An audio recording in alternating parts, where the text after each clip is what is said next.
What's good, everybody? What is good? Hopefully, you guys can hear me. We're fumbling around a couple of things, but I'm pretty sure we are good and legit today.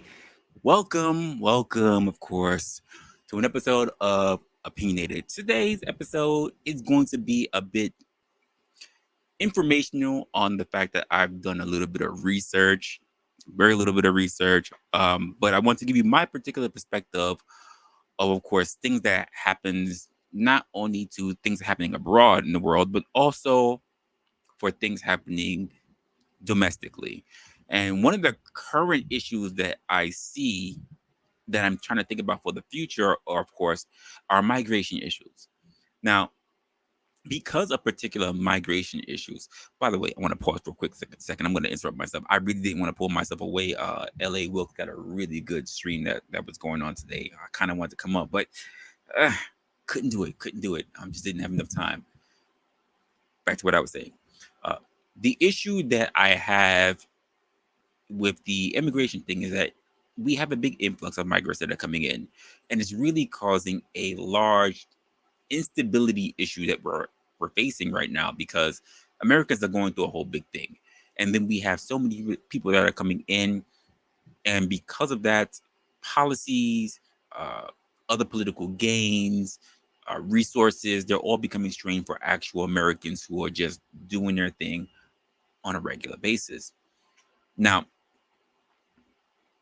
keep in mind, a lot of people don't pay attention to other parts of the world because we are so distracted by the dog and pony shows that a lot of people have here, which of course is worrying about still what bathroom you can go to, or who's whipping cool in a female sports, and of course the entire race that has not really even started yet. We get hyped over apparently preliminary races, but the race of which dinosaur is going to be the next person who basically leads the nation. We get distracted by a whole bunch of stuff. Now, I recently saw the Civil War movie, personally, in my opinion, it sucked. It was a rather trash movie. That's my opinion. You might feel differently about it, but I never once thought, "Oh, this is good. This is compelling. Oh my gosh, I feel like it could be so real." It was garbage. Um, but it also brings me into the fact that the fact that we have nations that we have nations in particular, our nation, that we have to contend with, trying to make sure that we're moving in the right direction, right? But then there are also nations that we deal with that, quite frankly, look at that, I didn't even put my freaking, I didn't even mute my notifications. Sorry if you heard that. But quite frankly, that's why that wasn't working. Makes sense. Um, quite frankly, there are places in the world, there are other countries in the world, there are other land masses, whatever you want to call them, that don't have functioningly or even stable governments. And we need to have a talk about that. The particular places I'm talking about, if you haven't already seen the title, I know some of you, I just want to rush in the moment you see the notification. For those who get it, sorry, butterfly, that you didn't get it, but I'm happy that you showed up on time still. I like that. We like Negroes who are on time. It's not just black time. It's just the people who are diligent. And I love that about you. Thank you for showing up on time. We have to worry about the nation of Haiti. Now, why do I mention Haiti? Well, for one, Haiti happens to be one of the nations that are close by, very close by to the US. And we already have a big influx when it comes to Haitians, not just from the actual crisis that's been taking place in Haiti. Haiti has gone through quite a few crises throughout its existence, but also with the mass migration that's also come through in the last uh, decade or so.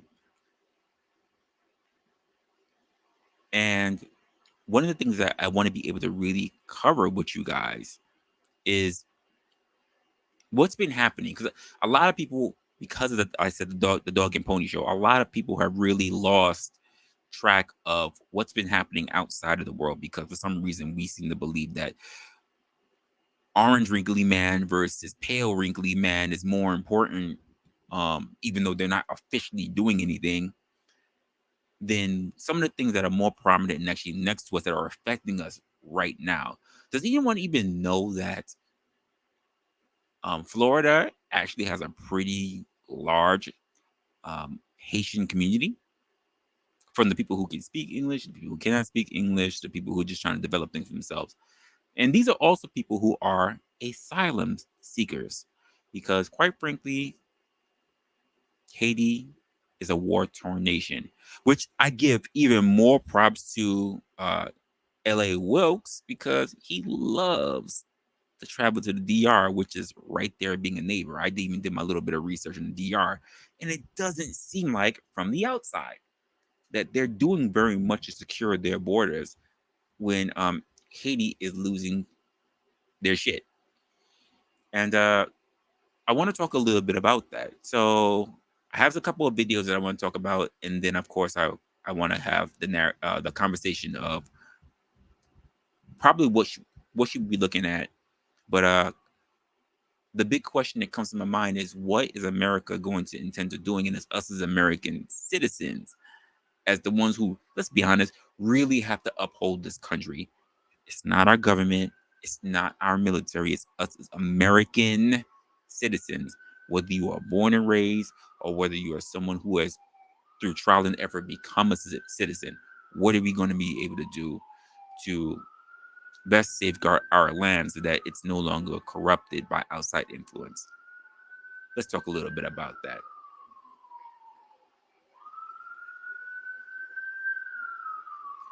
So this is what I wanted to start off with even before I came into the show, but I didn't because I was too busy enjoying LA show. But let's get into it anyway. Haiti's government has imposed a state of emergency and a curfew amidst surging gang violence and a deadly gang assault on the capital's main prison that allowed thousands of inmates to escape. The U.S. Embassy in Haiti is urging citizens to leave the country. Haiti has been engulfed in turmoil for years, as our CNN's David Culver explains. So we're like a block away? Yeah. It's as close as we can get driving. So we layer up and walk. Oh, yeah. You can already smell it. Wow, look at people just still making their commute as tires are burning right in the middle of the street here. No police barricade, no firefighters, most seemingly unfazed. These flames have been burning for several hours. Haiti has been engulfed in turmoil for years. We don't have a home to live in. We don't have food to eat. That's what they're shouting. Many here now fear their country is on the brink of exploding. Does it feel safe right now? So without me really diving into the history as to why Haiti, wow, must be thinking about Sweden's, why Haiti is in the state of it is, it takes too long because I would really have to break down the history of it. And if you want me to really go through and break down the history of it, because I had to do a little bit of research for it, it takes a long time. So I'm not gonna lie, but Haiti has been suffering with a big economic turn for a long time. A lot of people don't even understand that a lot of goods that have been shipped around the world have also been through Haiti's workforce. Believe it or not, do you know that on a regular basis that I think the most of a factory worker that's coming out of Haiti makes $5 a day? $5. But I'm sorry, guys. I'm a little off because I know this is gonna be a long stream for me because I did a lot of research and I'm trying to still in my head process what I do want to give you and what I don't want to give you, because I want to only give you the value and not necessarily just a whole bunch of details that are not really too prevalent for you. But I already realized that I'm off a little bit. So let me just first of all thank a lot of people that just came in here right now. I don't know why I didn't do that, which is of course is Mayo, which is of course OG. Thank you for coming in. Of course, Butterfly Jones, who's thank you for letting me know that you're already here. I know it was a lot coming in. You didn't get the notification, but you're here and I appreciate it. And of course, CCD, you're always around. Thank you a lot. And of course, the lovely Yvette Marie. Now, a lot of people don't understand there's a big instability when it comes to Haiti. A lot of people don't even realize it, even though Haiti is right there. I recently just went to a trip from Jamaica, not even understanding myself. Well, I'm not saying understand. I know some things when it comes to Haiti because I work with people who come from Haiti. But to say the extent of where the Haitian government is now, which is basically non-existent, and we'll get more into that. But the question is not a factor of what should we do about Haiti. The question is, should we do anything at all about Haiti? That's what really crosses my mind. And I'm gonna want to know your thoughts on it. I've been thinking about it for at least a couple of days now, as I've done a couple of days of research. But I'm also gonna know what your particular perspectives on it as well are. But let's continue with this. Now? No, no, no, Doesn't. no. There's a thing. My country is broken right now. These folks blame the current government and Prime Minister Ariel Henry, appointed following the assassination of President Jovenel Moïse in 2021. They want Henry to go, but he says he's not yet ready to step down. This as panicked street shootouts like this one have become a near daily occurrence. It's often a clash between police and the gangs, which have essentially taken Haiti hostage. They flaunt their weapons and wealth on TikTok, threatening police and basking in lawlessness. Many residents now living behind barricades. This is not the gangs doing this. This is the folks that live in these neighborhoods who are putting these up to prevent gangs from coming in and kidnapping.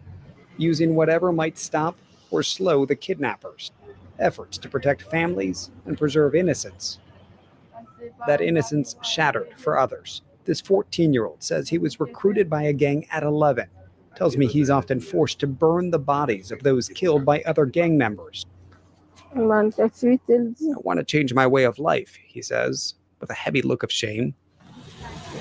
At an early morning food distribution. So I don't want to be the person who has to make this comparison, but I do. Haiti is such a small island. And it's surrounded by other small islands as well. But it's one of the largest that's out there in the Caribbean, Caribs. Is it really so different from what apparently still happens in a lot of areas of Africa, which is one of the largest, didn't say the largest. I don't know why I had to make a qualifier for some of you people that want to listen. But one of the largest continents that we have. The fact that we can have such a large continent that still deals with these kind of things when it comes to rebel forces and their political parties or their governments also dealing with these kind of things, it's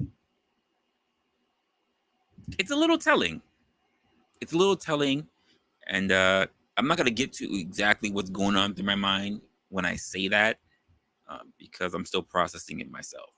But it's an unfortunate incident that we have that takes place, and the question is, whose fault is it? Whose fault is it? I know that when it comes to the Caribs and it comes to whatever the the gang violence is, or whatever dire humanitarian efforts that try to get put into it, a lot of the things that we do not consider is how prevalent our things are that we need to take care of and we need to hold on to. Because quite frankly, these are the things that are also a small blip, a symptom, a sickness that can spread to the larger body, which is, of course, our nation, and it can cause a whole lot of things too. Mayo, you say that colonization was ended too soon. Uh, hmm.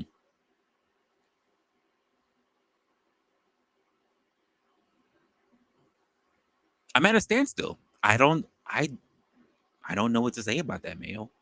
You may have a point. I haven't actually thought about that. That's a very interesting statement. It ended too soon. Hmm. I'm gonna have to think about that. That was a really good statement. Let me think about that one. We meet dozens of women who have felt the wrath of gang violence. At times, we notice a lost stare in their eyes. All of them have been victims. So there's nobody here who has not been a victim. This woman's sister shot and killed. This one's husband burned alive inside their home. This woman tells us she was raped. She shows us the marks left behind. In recent months, gangs have seized more and more control over this country, including the roads leading to Port-au-Prince. Officials estimate that gangs now control as much as 80% of the capital. Even the U.S. Embassy and International Airport are mostly surrounded by rival gang territories. It's led the Haitian National Police to create an undercover unit. We go with them to the front lines. This unit actually goes into gang areas, looks for gang members, and fights them. The officers ask us not to reveal our exact location, and they tell us to work quickly, given we're standing exposed on a windy hillside. As police have described it to me, basically everything behind me is occupied by the gangs. It's under their control. There are homes all around us. We're standing on the foundation of one home that had been abandoned. You know what? This particular comment has nothing to do with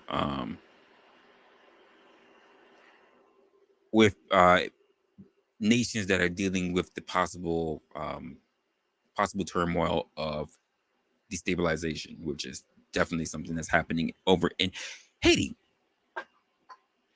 This is a shot, and I'm literally going to say it's a shot towards journalists. I'm sorry, I don't think that you're a badass because you are wearing Kevlar.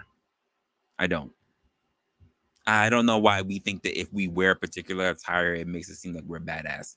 You are out there with your limbs exposed, with your head exposed.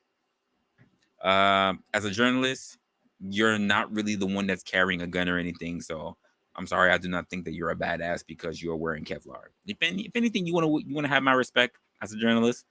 Don't wear shit.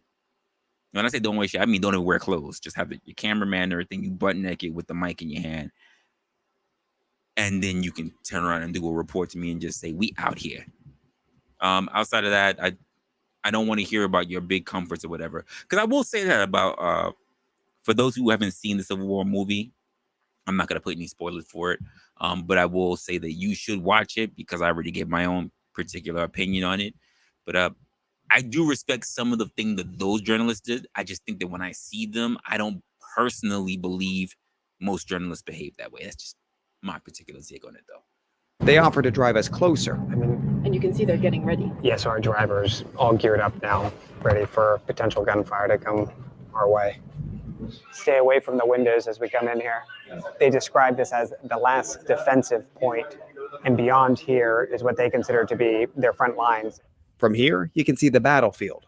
No signs of any suspected gang members, for now. Police are not the only ones trying to gain the upper hand here. In a fractured state, alternatives to the gangs and government surface. We're headed to meet a commander of BSAP, Haiti's armed environmental protection agency that has splintered from the Henry government, challenging its legitimacy. We pull up to a gated compound. The man in the... Wait. I didn't even catch that before. Did he just say a protection agency that has split itself from a government that practically doesn't exist anymore? Which means that they're also different from the police as well. Which, let me just say this. If you are police that are out there in Haiti, shout outs to you because quite frankly, you don't have a government. So I don't understand who the hell is paying you to risk your lives. But then also for this protection agency that I'm paying attention to. Shout outs to you as well. Because quite frankly, you are also dealing with a overwhelming force. Because it's not like this is one gang. There are multiple gangs vying for the territory of Haiti. And just for you to be alone and think that you're going to be able to quell the numbers of all these intersecting gangs, it's a very bold effort. A very, very bold effort. So, Maya, you say that, yes, it was the Soviet Union's goal to basically ushering communism in a lot of different areas. But it would be no different from how China wanted to do the same thing. It just so happens that they didn't survive the efforts of democratic nations who were able to, of course, supersede them. That's just what it is. I think even under, as much as we still talk about like the Russia or the Soviet Union of today, even they, in today's day and age, benefit more from a capitalistic society than they do communist. Look at China. China could have, as much as China has developed and has been influential within its time frame, there's no way in the world that we cannot say that China would not be more beneficial towards itself as a nation and its people if it had a more democratic system. They won't believe it because all they've ever been under is communist rules. But anywhere that I've seen that's gone under a democratic system has only gotten better, not worse. That's just me. That's just me looking at it. I've never lived in those nations. They have their own perspective. They have their own thoughts, ideas, indoctrinations, and everything else. But yeah, that's just how I feel. I feel about it. You said China wasn't viable. I don't know. I don't know. We only know what was told to us. We only know based on our current dealings with other nations. We really don't know what China was really doing because I don't know how heavily involved we were with the Chinese nations during that time.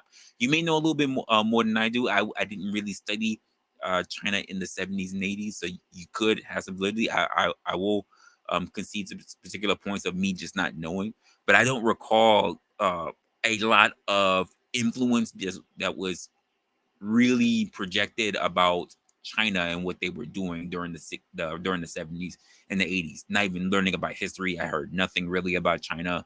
China wasn't really on the map outside of its early I don't even know how you say the word. Is it Distinio days?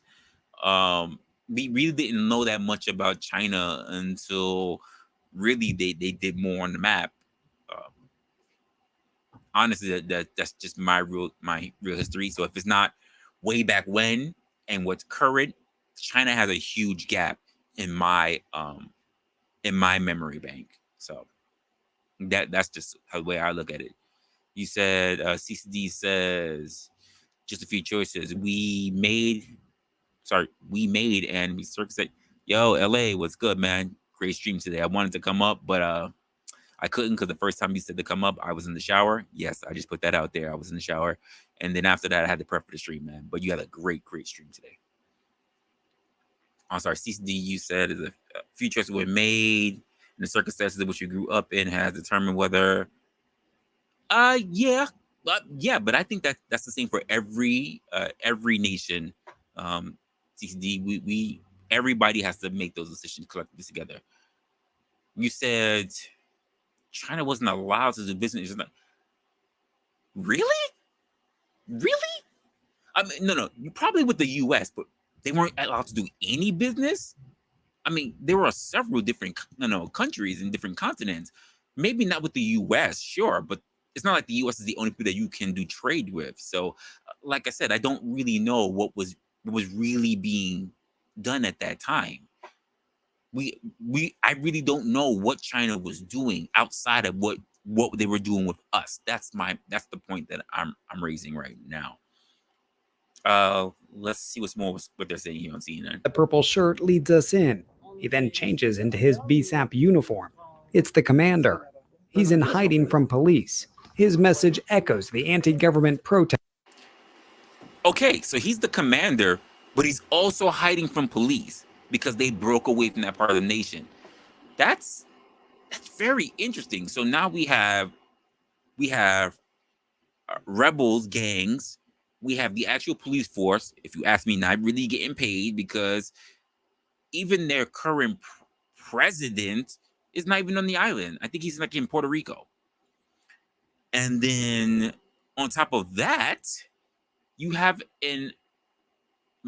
basically mercenaries led by this man who's trying to do his due diligence to quell numbers as well. I think that's very, very interesting. Tester. Toute révolution. He flexes BSAP's strength in numbers and its potential to help Oh, and yes, guys, please, if you're walking in the building, please hit that like button. Please hit the like button. bring stability. But when it comes to his own family, You mentioned you have 4 kids. What do you think their future is in this country? he fears their future is best served leaving Haiti. The desperation is felt beyond port. Anybody want to take a guess when they leave Haiti where they're going to go to?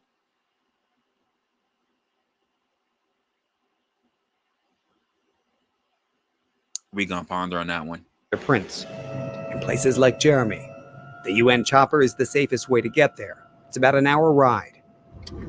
Members of the World Food Program take us through this rural coastal community, devastated by recent protests. Right back there, you had 5 people were killed last week. Right there? It was right there, yeah. We arrive at this agricultural consortium. The WFP buys food from these local farmers to then hand out. But the recent protests have blocked distribution efforts, leaving some food to spoil. It's frustrating for the WFP officials, as they know you don't have to look far to find hunger here. These farmers pointing to their stomachs, lifting their shirts to us. When you're hungry, a lot of folks will look at Haiti and they'll say, I hate to throw this joke out there. He looks hungry, but he looks fit. He looked like he in good health for someone who's hungry. I'm not going to lie. Not because he's standing, but because his stomach was pretty damn flat. Hopefully he's not from the hunger, but he looked like he was in some relatively good shape. Like he can swing a machete. I'm just saying. it's had issues for so long. The question that no doubt people in the U.S. will ask is, well, why should we help?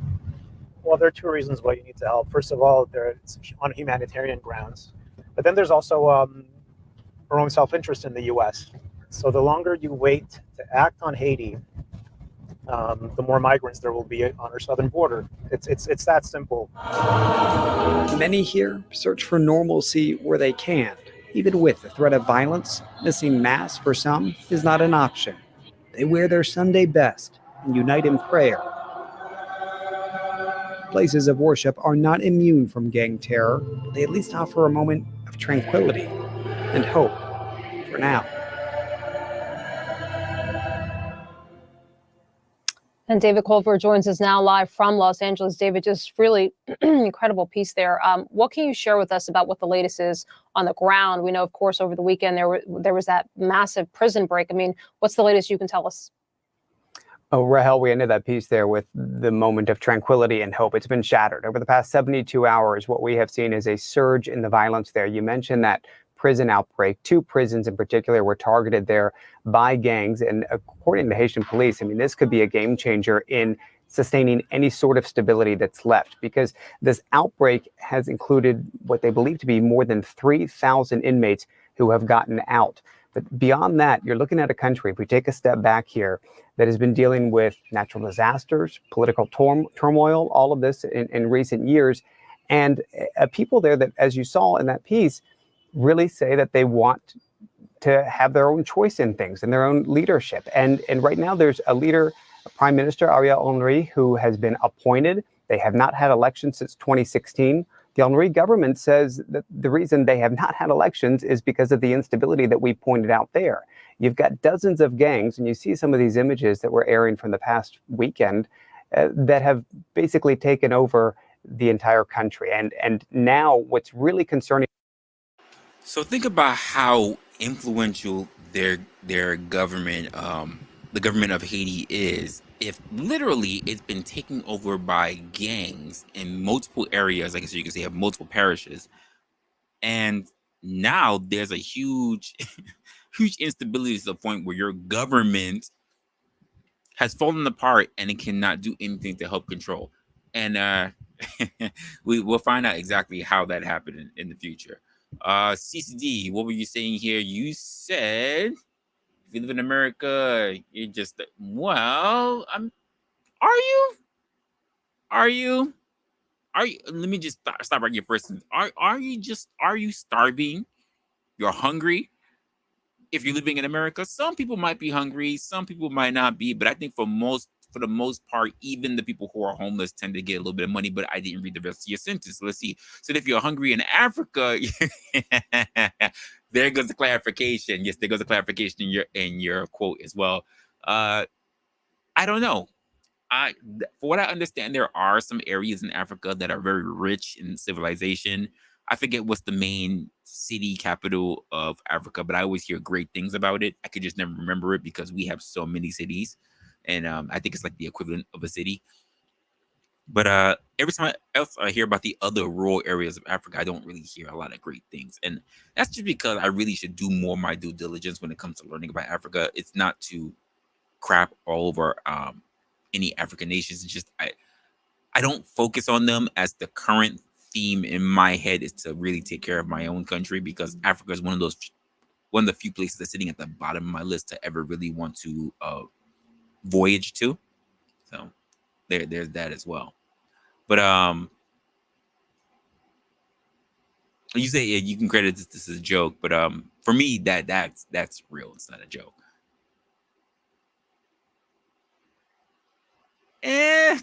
Mm, mm. And he's oh, by the way, Mayo, I'm reading it on the side. So there's a couple of things that I'm seeing, but a couple of things I'm kind of questioning about. You said come to have more money. So here's my thing. I it's not the fact that criminals have more money. I won't say that, CCD, but I will say this: the things that make the criminals more influential and more powerful is the fact they have better firepower. Regardless of how you look at it, whether you look at a nation that has a police force or whatever, criminals get access to things that, quite frankly, state-funded or government entities get limited on.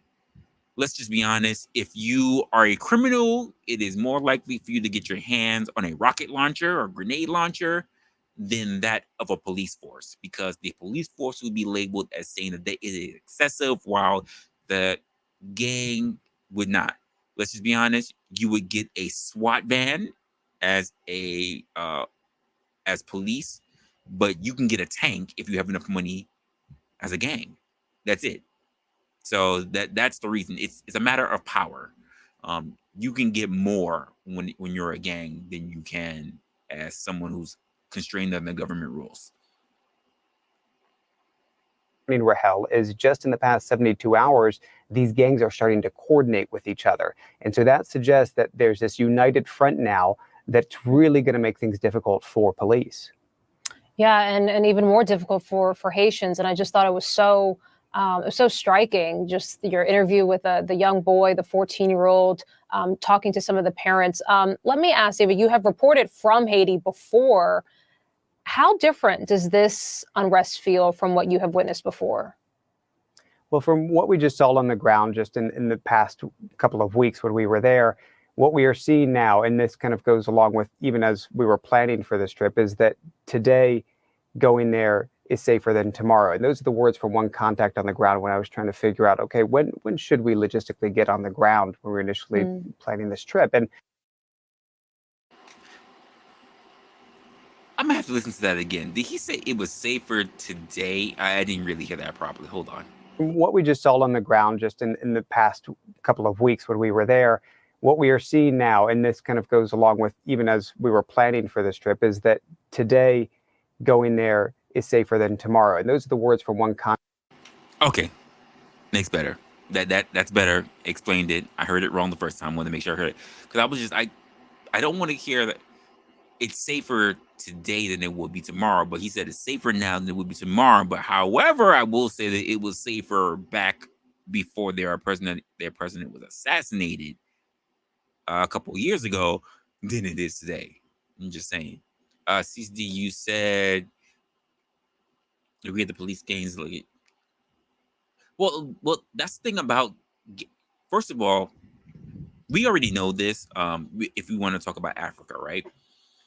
The only reason why African gangs are really able to be so prominent is because firepower, a show of overwhelming force. Regardless if they have old Ford trucks, regardless if they have very old AKs. The truth of the matter is this, CCD. They have more weapons than the people that are there trying to enforce. If we talk about sheer numbers, even if they don't have enough members, which they do, they have more ammunition, and that's also true. So, yeah. Oh, Locksmith, thanks for showing up, man. Appreciate it. Of course, as always, you probably at work, but thank you for coming by and kicking it. Contact on the ground when I was trying to figure out, okay, when should we logistically get on the ground when we were initially planning this trip? And that suggests that you really cannot understate the dire situation that's happening. And it's not only from a violence perspective, but just a humanitarian one. You heard that gentleman there with the World Food Program explain to us that this is beyond trying to help Haiti. This is trying to sustain regionally what could be another country that, if it falls into shambles, which really Haiti right now is a broken state, you then have a people who are so desperate they're going to go elsewhere. And we've already seen that. Having covered immigration at the border, the number of Haitians that have been trying to come over has increased significantly in recent years. And the warning is that that's going to continue because, quite frankly, they have nowhere else to go.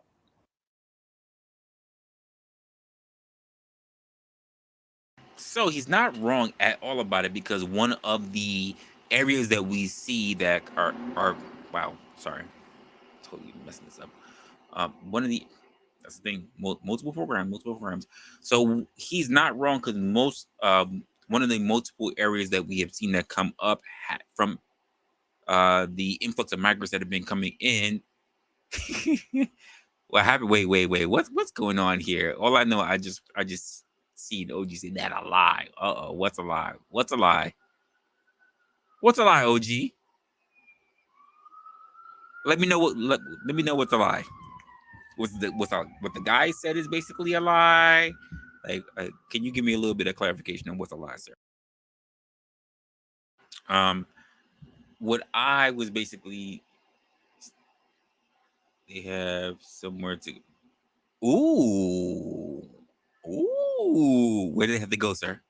Think about where Haiti is. Where do they have to go?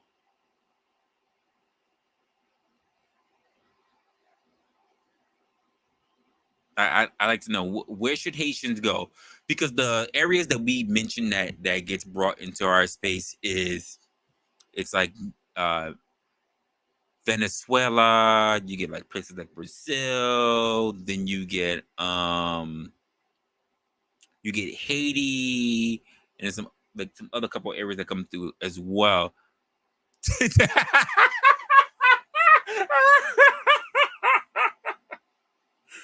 Oh shit! I did not see this coming.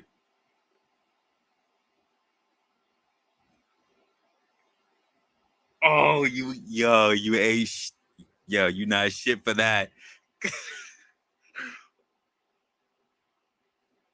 Oh, I did not see that coming. Wow. To hell, sir.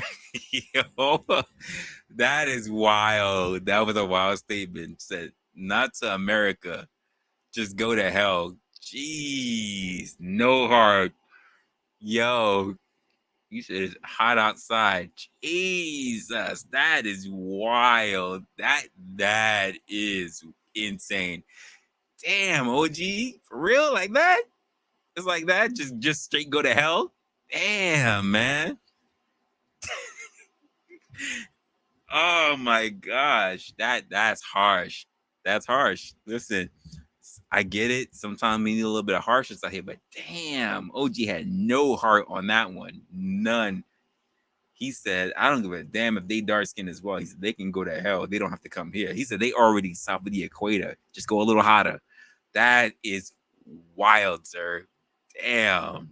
And people say that I can be ruthless. Oh, gee, damn, you got the ticket right now. You holding on to the baton. That's you, sir.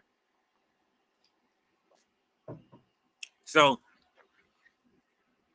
for those who don't know, in case you haven't been really paying attention, because we got so much stuff to focus on here from the world, but there were things that basically took place right around the time of all our things that we were going through in our endeavors. We had COVID. We had the market of people going back to the work. We have the Great Resignation that's taking place right now. We've had market instabilities, people losing their houses. Now we got to worry about the influx of migrants, squatters, all this other stuff. Then, of course, you have the dog and pony show that's taking place now.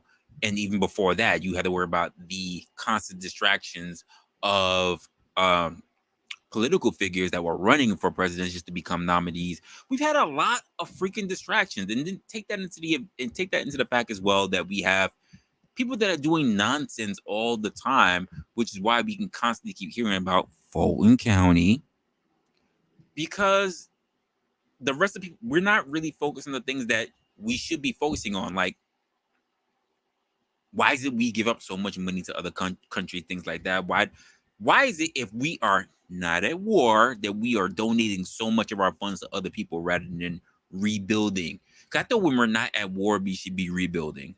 But I don't see many rebuilding efforts these days, not even within the states that we claim have a big influx of people because they're sanctuary cities. But we're not going to get into that. We're not going to get into that. And you said Haitians will take our jobs. How do I feel about that? Haitians will take the jobs of those who decide to work at a lower intake of skill, that those jobs can still pay a lot of money. So let's just, when I say a lower intake of skills, the one that comes to my mind, a garbage men. Garbage men can make good money. They make good money, but it doesn't require a lot of thought process. I'm not calling garbage men stupid. I'm just saying, I'm not calling the people stupid. I'm calling the type of work as to what routes you have to go through, following the actual routes, taking whatever kind of trash. If because there are some, it's not like you have a truck that's separating trash. You either riding a recyclable truck or you're riding a garbage truck, a waste truck, and you're making your delineation between those two, and you're picking up the right stuff and whatever case may be, and you're also risking yourself, because I understand garbage men take a risk at getting poked, shrapnel, all that stuff. The same thing like a paramedic. Yes, I actually just made a comparison reference to garbage man and paramedic, because you stick your hands in a lot of shit that's unknown, and you never know what you might contract. So I will give garbage men a lot of respect on that one, dealing with the unknown. They could take those jobs. So you have a part there. You do have a point there. It could be something in which they might want to actually take the jobs of people, especially when they talk about just they need how they say they need work permits so they can make sure that they do actual jobs. But quite frankly, these are the low end jobs, because quite frankly, working in the fields are not it anymore. A lot of our fields have a lot of technology behind it. So if we have to talk about jobs that still don't require a whole lot of technology, then I would have to say garbage man. Oh shit. You know, it's funny. I never really thought about that as being a job, an area, an industry that can easily be taken over by migrants. When we think of migrants, we typically think of working in the field, picking strawberries and those other stuff. I did not even consider garbage men, because quite frankly, we still have a lot of technology that's now being built into agriculture, but nothing really for waste management. Waste management plants, absolutely, but waste management collection, hmm. Uh, is it me, or did I just stumble on the fact that there is a chance for a big economic opportunity there in waste management collection? I just want to let you know, if any, because I said it, if any of you guys develop any technology, anything about waste management collection, somehow making it easier, yet at the same time ruining it for actual garbage men because you want to take them out of business, let you know that you heard it from Resla first, and I want my cut. Okay? I was like, I want my cut.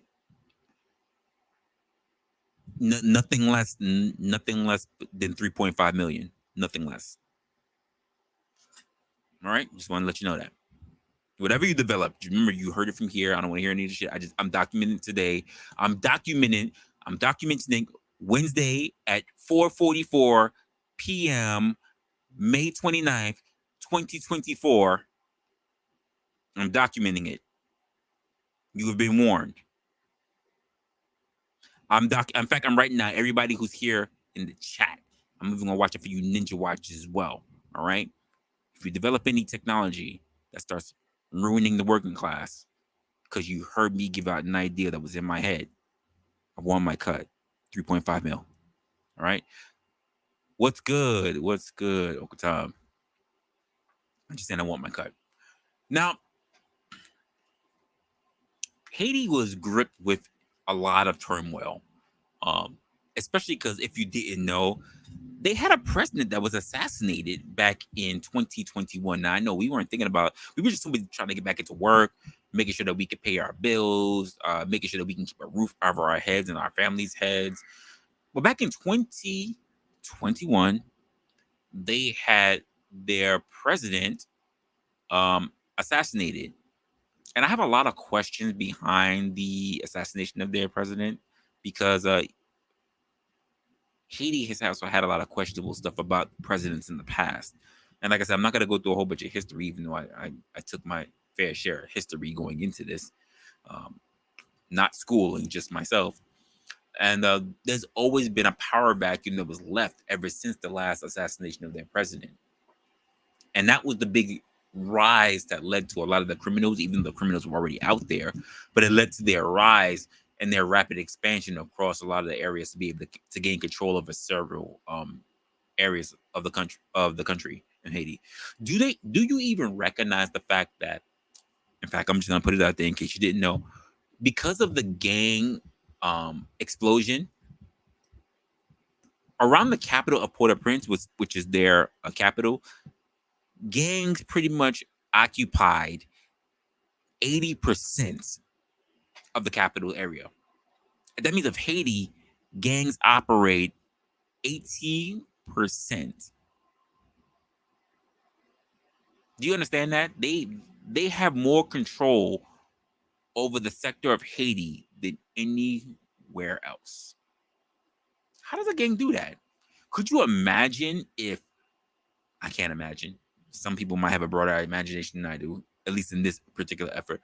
But could you imagine if the US lost a great foothold, not even say 80%, but even 50%, lost a great foothold where gangs occupied large land masses compared to its actual government? It's astounding. And this particular government in Haiti has lost 80%. That's 80%. It's a lot. It's coming, but it's not large. It's not that, those are very small sectors. And to be honest, I really have only seen the robotic arms in actual plants, like when the trash is being taken off. But as far as garbage collection through neighborhoods, through streets, through cities, that is still being done man-made predominantly. It is not something that's been replaced. It is being developed, but it's not replaced yet. It's on its way, Locksmith. It's on its way. It's on its way. No, sir, copyrights. Absolutely copyrights. Copyrights. The moment we get, in fact, this is your limited window. The moment we get off the stream, even though I already just documented right now, the moment we get off the stream, I'm copyrighting that. There's no way. I'm copyrighting it. Absolutely. Absolutely. I'm gonna take it all. Wait, I didn't even catch that part. You said and your female side? Any female side? Okay. All right. I mean, it is what it is. But a lot of people don't even understand what was going on or why even Haiti's going through a lot of this issue. And the funny part about it is that I've spoken to a lot of Haitians that I've worked with in the past, but none of them have ever mentioned a lot of the stuff that's going on in Haiti. Mainly because, and this is just in my guess, in my opinion, because I never really asked, I think it's because it's their family that fled and them who actually have been here for a predominant amount of time. So they really don't know anything about their country outside of the fact that they are from there. I think that's really, really what it's all about. So let's find out a little bit about who their president was, what kind of guy he was, how he got into office, and why did we fall into the kind of turmoil that we have today. At one point, Jovenel Moïse offered a glimmer of hope for Haiti at a time of numerous crises. A former businessman who wanted to lift people out of poverty in the poorest country in the Americas. Political stability is the first public resource. In no country on earth is it possible to talk about development unless there is political stability, unless there is social peace. But his years in office were challenging, and he faced allegations of money laundering and corruption. Moïse became president of Haiti in 2017 after being chosen by the former leader Michel Martelly to become his successor of the center-right Haitian party. 2015's election was the first to declare him winner, but the vote was overturned after allegations of fraud and violent street protests. So, like any government and picking officials and not having your way, you guys say like Burger King, people who get mad if they don't have their way. Like anything outside of our system, because unlike Haiti, for what I've seen, for what I've come to learn, when they get unhappy about elected officials when it comes to elected officials coming into power that they don't necessarily agree with, they act like soccer fans. They lose their shit. They want to trash stuff. They want to start throwing things all over the place. It's amazing. But if they don't have backings of other governments, which I can say I don't think that Haiti's had a strong backing of a lot of other governments, maybe government companies, but not really of other governments, it doesn't really help you when your suspected countrymen already see you as people who would collude and basically rig other particular things in order to extract profits from them. I don't think anyone really takes that with a big kiss and a smile. Just saying. The rerun was then delayed by Hurricane Matthew, which caused widespread destruction in the South. But when it was finally held in 2018, it sparked disagreements about when Moïse's term would end. After legislative elections. By the way, I think that's very, very, very, very, very important. This man had been working with or you can say our U.S. government to basically put him into a place of power, but no stipulations were ever set up for political, presidential, or prime minister officials to dictate how many years they have to have in service before actually leaving. There was a precedent, I believe, even prior to the one who was previously assassinated, Jovenel Moïse, who had to be basically not assassinated. He died of old age because he declared himself basically ruler, dictator. And then I believe after he passed away, his son took over, a little fat ass. And I think he was the one that was eventually deposed and taken down. So if we don't actually have things in place the same way how we need to say it for our own politicians, it shouldn't be freaking lifetime in Congress. You need to go. You need to go away. You shouldn't be dying in your freaking chair or in the office.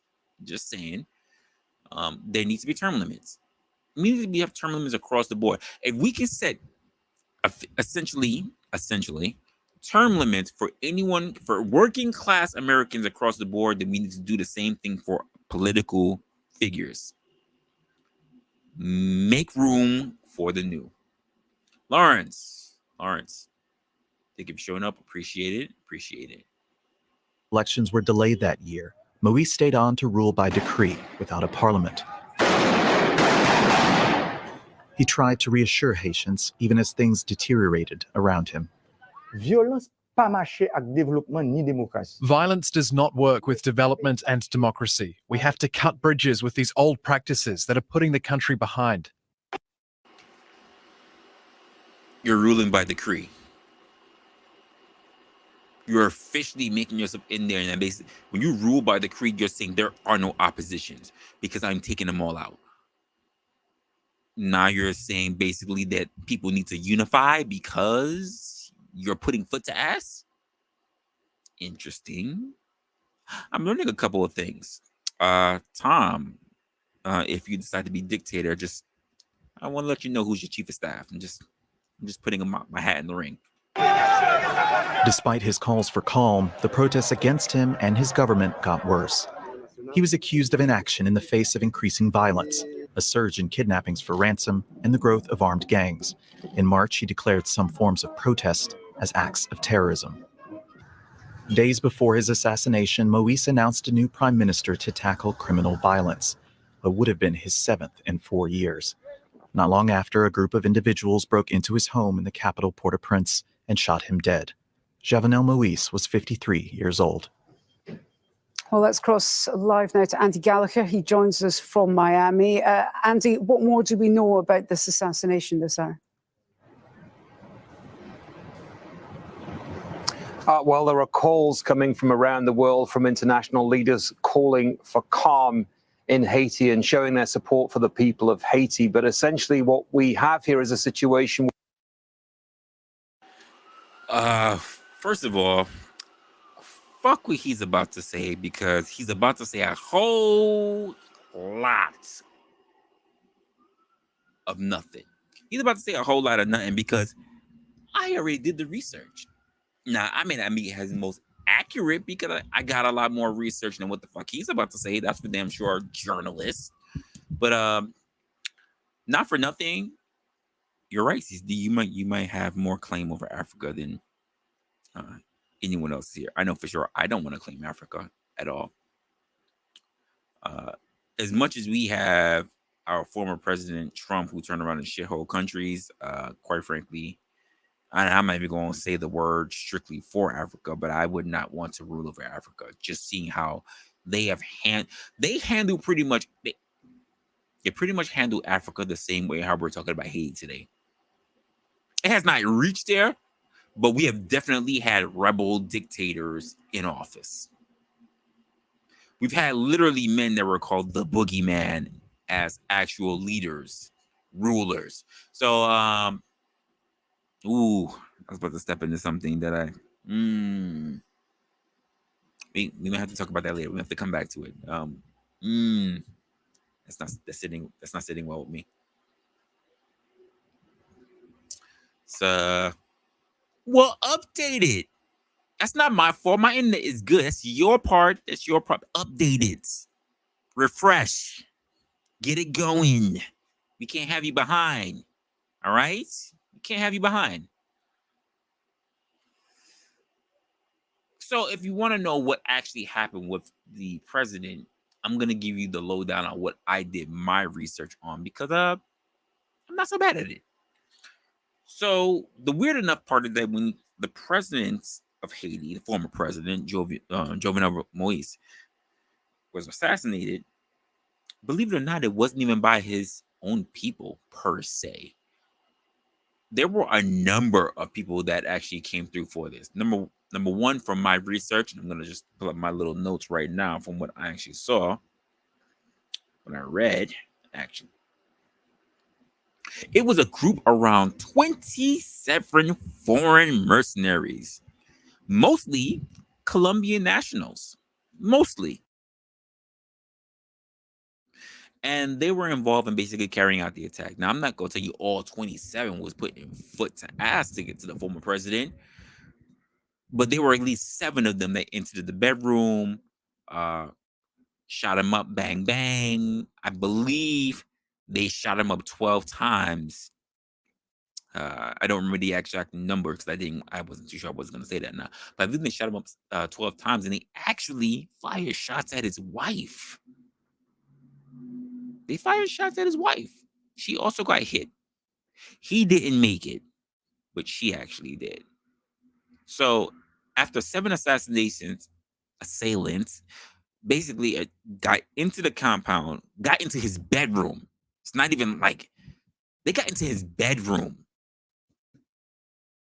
He was sleeping. It was at night. I don't remember what time, but it was at night, and they got up in there and they was able to hit him up, bang bang, in his bedroom. Believe it or not, this man called police officials during the attack, but none of them were able to arrive on time. Guys. This was the presidente of their country. And yet 28 foreign mercenaries, mainly Colombian, by the way, love the women of Colombia, but Colombian. Do you understand they had to go from a farther distance across waters to reach Haiti? And then 7 entered the compound while the others pretty much held down forces outside to get into his bedroom. Then shoot him up, bang, bang, emptying clips into the now former president in 2001. But then also taking shots at the wife who miraculously survived. I did have some personal questions for myself, and that's why I started doing a little bit of deep diving into this as well.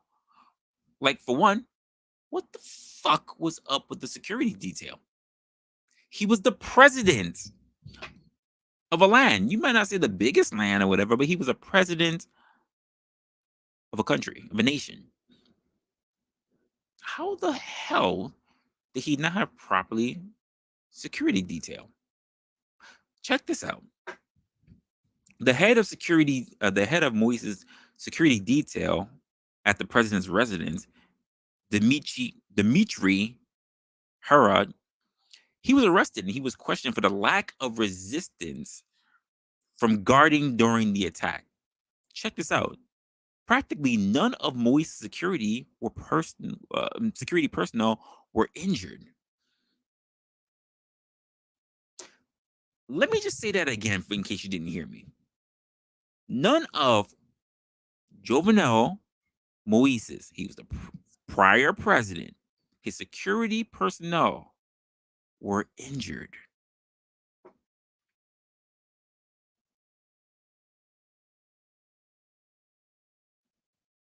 That's pretty much suggesting that they did not do an effective job, at the very least, an effective job at protecting him. None were injured. Okay, for those who are conspiracy theorists, we have 28, mostly of mercenaries, 28 individuals, mercenaries, who enter from Colombia. Wait. I did not even think of this. I'm going on the fly. In case we need to understand something. Hold on, let me see if I have anything. Can I find anything? Ha! So, because I need to do that. Hold on. Where?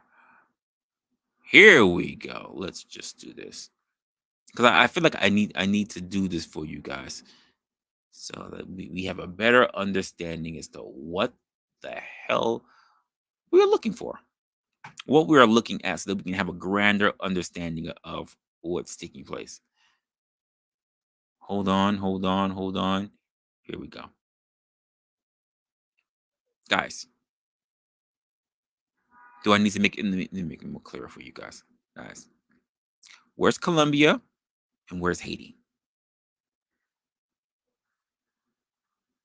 Now, visually, where's Colombia? Where's Haiti?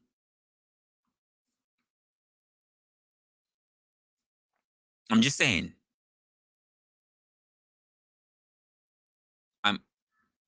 Fuck that. If I need to do this, for like it's there. Look how It's a good distance of water. Yet 28 mercenaries were able to go across the Caribbean Sea,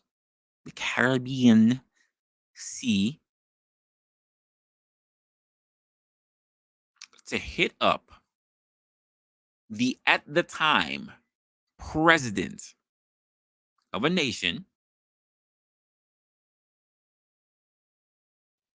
mostly those outdoor of the 28.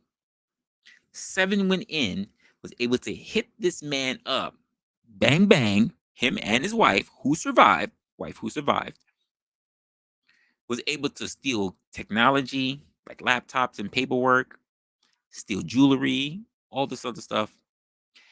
And yet, somehow, and still, his security detail, they didn't just say the head of security, folks. They didn't just say the head of security. They said his security detail, personal security, did not suffer any injuries. What's wrong with this? It's not like they were all unarmed and they just surrendered. How did they suffer no injuries? I'm literally reading the quote. None of Moise's security personnel were injured.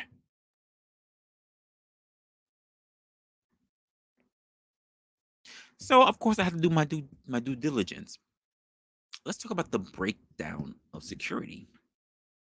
It says Haiti was facing a severe political crisis and instability in the months before Moise's killing. The government's ability to provide security was likely compromised by the turmoil and power struggles. Could you imagine, for a second here, guys, could you imagine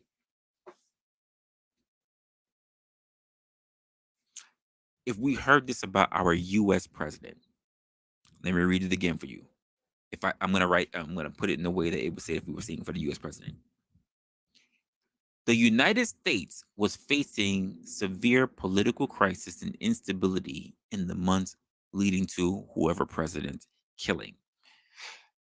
The government's instability to provide security was likely compromised by the turmoil and power struggles.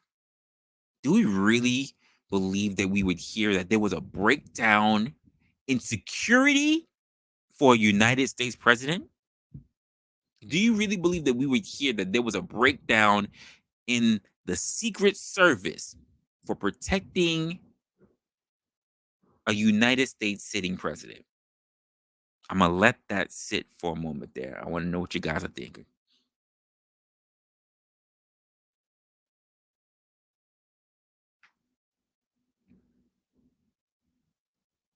Mr. was attacking a compound. You fight with the end to protect your leader. What's their job? What's their job? What's their job? You told me to think about it. What is their job? What was the job they thought about when they took it? Hold that same standard to the Secret Service. What's their job when they took it? Think about it. Same way you told me to think about it, think about it. What was their job when they took it?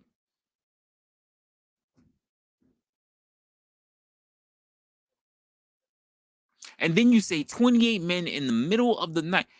This was their sitting president. Why were they not prepared?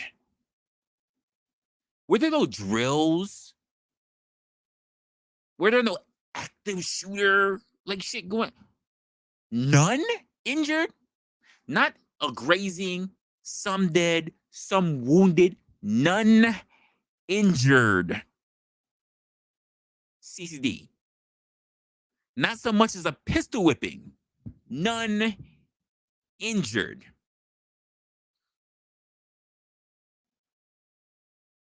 Like 28 guys came into a compound for the Haitian president and they just said, I surrender. He upstairs. He's sleeping right now. I just gave him his midnight milk. He's just ready to get kit. I tucked him in myself. He won't see you coming.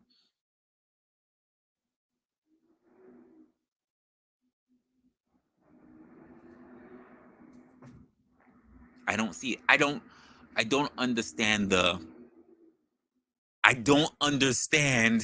the no one injured part. To people who are assigned to protect someone. I do not see that. So of course I dug a little bit deeper because I'm trying to give these guys their due diligence. I'm not a journalist, but I'm trying to do my due diligence. So I tried to make sure that it was just something that could have led to the fact that there was this breakdown in security. And I labeled it as underestimation of threat. So based on my information I wrote, despite increasing gang violence in Haiti, there was basically a brazen attack on the president's heavily guarded residence that suggests that the threat level may have been underestimated. Keep in mind, I said heavily guarded. And yet there was an underestimated attack, a threat, a breakdown in security. Even if they were underestimating the idea of an actual threat, none on a heavily guarded security for a nation's president was injured. I don't do Conspiracy Wednesdays. I'm just saying what I'm putting out based on my 2 days of research. I'm not gonna say all days of research, but 2 days of research. A few hours, 2 days, dos. Because I don't know how to say dos in Creole or French or whatever. Then I said, well, maybe they were falling apart because they didn't have the resources, right? I'm trying to make excuses. So I put this under resource constraints. I put, as one of the poorest nations, because they are one of the poorest nations, Haiti's government likely faced severe resource constraints in proving adequate presidential security, especially amid an economic political crisis.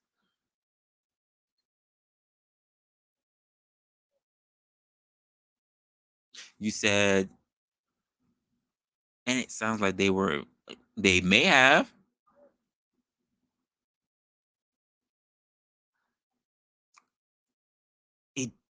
Here's my thing, CCD. You said how many forces they had? They should have had more than fucking 28 when all it took was 7 to go inside and do that shoot 'em up, bang, bang. 28 came in to the compound. 28 went into the residence. I guarantee you there was one man sitting in the White House, maybe the first lady. I guarantee you on that one compound, there are more than 50 fucking agents stationed at the White House.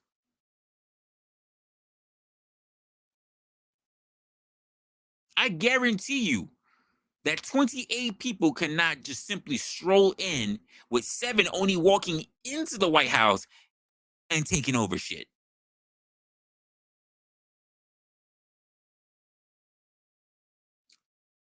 I don't know what heavily guarded means to these guys.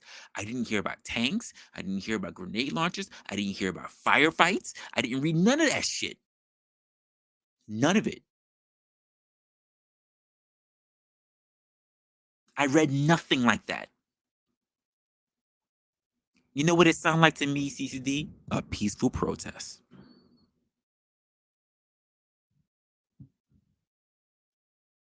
It sounds like the militia of 28 ran into this heavily guarded compound and they sang, "We shall overcome." And this fucking president's security personnel said, "You absolutely will." He's upstairs. I just gave him milk and cookies. He turned off the 10 o'clock news. Do your thing.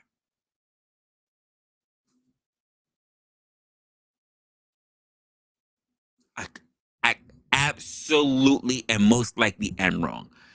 But that's how I perceived it.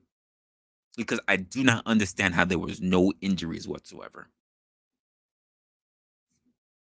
You can't even watch a movie and not see a guard get pimp slapped, choked out, or whatever. I didn't read anything like that. They said no injuries, nobody shortness of breath, no one had a heart attack, nothing. We heard more shit happen about January 6th than what happened when they stormed the Capitol versus they stormed an entire presidential compound in Haiti. No injuries among security staff.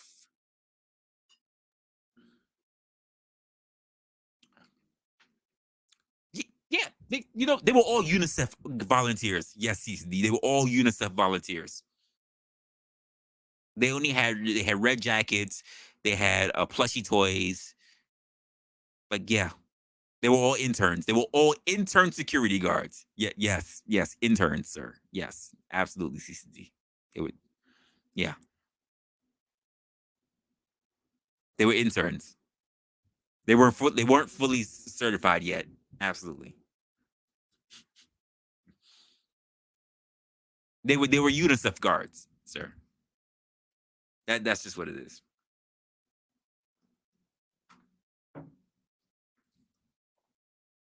But that's my research because I was very confused when I read two articles and I turned around and said, "No one injured? Somebody had died." Even in our quote insurrection, when a security officer died or whatever, keep in mind he died of what they considered to be natural causes. He had a heart attack, but someone died. But no one was reported dead at a storming of not just any politician, but the highest ranking member of that land.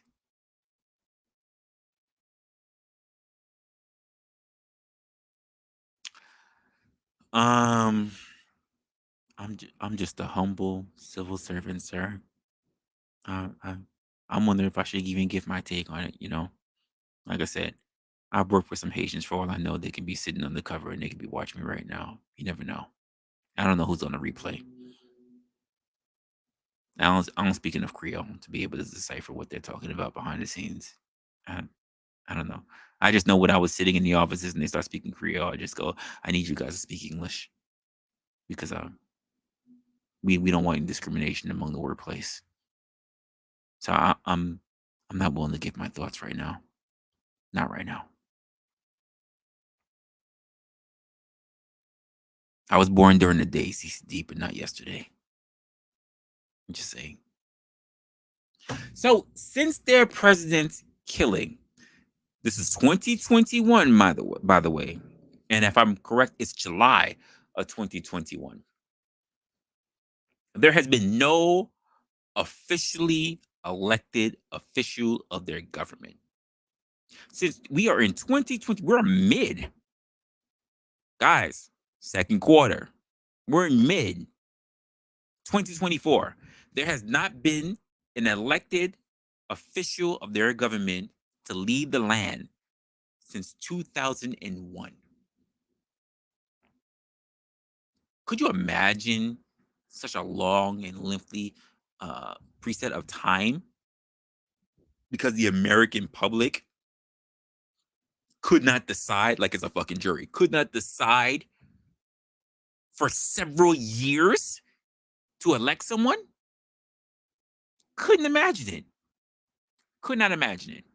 So the former prime minister, prior to the one that got assassinated, Ariel Henry, he has been basically taking the lead and doing a transitional administration without any constitutional mandate since 2021. Keep in mind, it's basically just like provisional. He actually doesn't run shit. And check this out. Since 2021, he has been basically planning elections. Several of them, by the way, that got repeatedly postponed in 2023. This was just last year. What the fuck is this man doing? Keep in mind, I want to let you know, he's not in Haiti. He got ran out of Haiti. He has been planning for elections for several elections, repeated elections since 2023. And he's been doing this all from the comfort of Puerto Rico. Yeah. Neighboring lands. He is not even able to take refuge within his own country that he's trying to enforce a government on. Imagine that shit. Do any of you guys really know any of this shit that's going on? That's so close to our landmass that we call these United States of America. Keep in mind, multiple attempts to establish a transitional government have failed because the gangs are too powerful, like the G9. There's a gang that's called the G9 Coalition, and they're basically demanding that a new role be made for the new administration. So that basically has left Haiti in a perpetual state of political paralysis and constitutional crisis. Not long ago, in April 2024, a new transitional government was sworn in during the clandestine ceremony. What the fuck do you mean clandestine ceremony? It was a hidden ceremony. How the fuck is anyone supposed to know that your transitional government is sworn in if it's hidden? Because they had a hidden ceremony. That's like you saying, imagine this, guys. You walk in your job. You and a couple of other of your coworkers walk into the local broom closet of your housekeeping staff. Imagine CCD. You walk into the broom closet with a couple of your staff members, a couple of your coworkers, in the broom closet of the housekeeping of the corporation you work in, and you say, "I appoint myself CEO, head of chair in this bitch. We taking over. It's official." And your coworker go, "He's so brave, so brave. I vote for him. I vote for him." No, but nobody knows about it.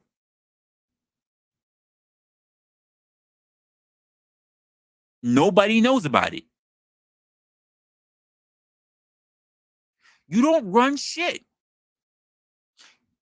Let me repeat this again. April 2024, a new transitional government was sworn in during a clandestine ceremony amid escalating chaos in the capital of Port-au-Prince. The little-known former sports minister, Fritz Belazar, wild name by the way, was appointed the new prime minister. Check this out. This is how clandestine it was, because it was noticed very quickly. But he was not recognized by Henry, the actual guy who's in Puerto Rico, who's trying to run shit. Henry's government or the international government, that means the UN, does not recognize him. Don't just sit your fucking ass down. Don't nobody see you. Ain't nobody paying attention to you, Otis. The appointed new Haitian prime minister was met with demands by the powerful gang criminals to have a seat at the table in the transitional government. So he already making deals with all these guys. The gangs are demanding roles within the new transitional government that emerges. He has no power. He has no say. So how the hell is he going to institute a damn thing? I wonder. I wonder. Now, keep in mind, I just mentioned that around half of Haiti's territory, including 80%, by the way, of the capital of Port-au-Prince is now under heavily armed criminal gangs. And they get into a whole bunch of stuff: prostitution, murder, drugs, armed trafficking. They do it all. They do it all. In late May, we're in late May. I mean, this is happening right now. Late May 2024, Haiti's main airport in Port-au-Prince was reopened after being closed for nearly 3 months due to unprecedented levels of gang violence in the area. It just recently got opened. Let's just say a week ago. About a week ago. Recently opened up.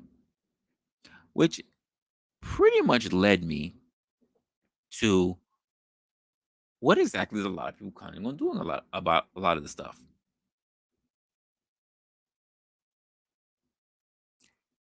And because of that, I wanted to get into my next video that I have. Let's see if I can find it, because I got a shit ton of things up here. Hold on. I got a bunch of stuff up here. We're gonna just click on here. Window. Here we go. Oh God. Hold on.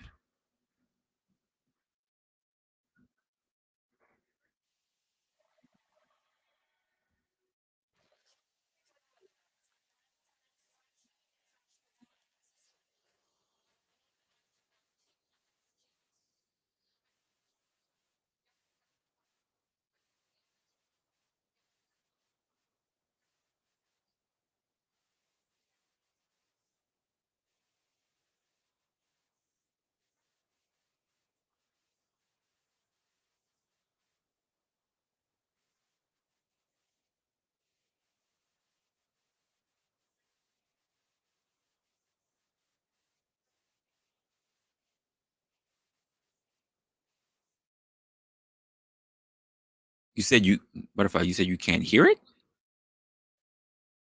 You said there's no sound, guys? Oh, shoot. Hold on. We can't have that. We cannot have that. Hold on. Give me a moment here. Now I really gotta find it. Stop sharing. Stop sharing. Give me a moment, guys. I will find it.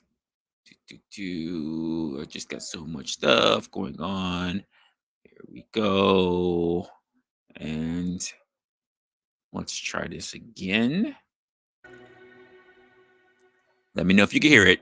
Hollywood may tell you otherwise, but gangs are not flashy, fashionable, or businesslike. They're born out of one thing, and that is chaos. Where there is rule of law, gangs have no power. Where there isn't rule of law, gangs have a lot of power. It's as simple as that.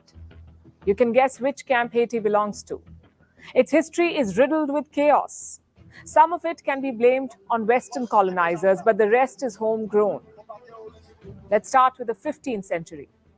In 1492, Christopher Columbus landed in the Caribbean. He found resources and wealth there. So like any good European, he claimed it for his king, the King of Spain. Okay, so for us people who are not history buffs, he did not land in the Americas. I know I'm bursting on probably some young people who just recently got out of college a couple of years ago, recently got out of high school a couple of years ago. He did not land in the Americas. He did not land in New York. He did not land like we have to say Plymouth Rock. He landed in the Caribbean. Just sorry to bust your bubbles. Sorry. He didn't just land, Maine. He didn't start, he didn't just start the Boston accent. He didn't do he didn't do anything. He didn't go to New Hampshire. He did not. He was in the Caribbean. He never made it to the mainland. In fact, he probably never made it to the mainlands at all. He died most likely in the Caribbeans. Just putting it out there, for all you new high school graduates, just putting it out there. Thus, the Caribbean became a Spanish colony. Around 200 years later, it was divided. The western half, including Haiti, was given to France. The French brought Africans. Can I just say, at the time, shout out to them, because they had a very smidge of land. They gave him basically bullshit. They gave him so little to work with. I don't know how they finessed it to give them more in the future, but shout outs to them for just negotiating that bullshit deal. Slaves to Haiti. They plundered the land for sugar, rum, and coffee. France kept getting richer.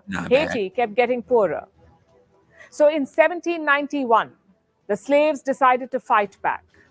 They were led by this man, a former slave, Toussaint Louverture. The Haitians fought hard for freedom. In 1803, they defeated Napoleon's army. It was the first successful slave revolt in history, and they did so alone. Do I want to start this fight? I don't think I drank enough to start this fight. To you blackity blacks, yeah, I'm drunk enough to start this fight.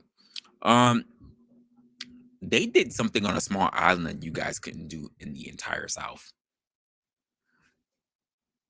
Not only did they start a fight, fuck the fact that they won, but they were actually able to get together, because there was a whole north for us. There was a whole north of other blacks who were already free prior to the Civil War. They didn't need other white folks to help them in the aid of taking over the shit and getting freed. Now, I'm not going to say Haitians did much better after that. I'm not going to say that. But one thing they can say is that they kicked ass, they took names, and they did it alone. Just saying. The United States next door was no help. In fact, from 1801 to 1809, the US cut off aid to Haiti. Thomas Jefferson was president then, and he himself was a slave owner. So Jefferson thought, what if the Haitian revolt inspired American slaves? So he said no aid. The US would only recognize Haitian state. And they still won. He said, what happens if they come over here and I can no longer clap the cheeks of my slaves? Because they would inspire them to do better. So I'm not giving them shit. And they still won. Phenomenal. In 1862. France did so much earlier, in 1825. But they also imposed a harsh deal on Haiti. Normally, you would expect colonizers to pay reparations, but France did the very opposite. They asked Haitians to pay reparations, and the rates were so high, it was impossible to repay. Guys, this is also one of the reasons why I say black people stop asking for reparations. Because a lot of y'all are not good. Y'all not good with money. We've shown that we're not good at money. Hold up. Let me do this the proper way. Guys.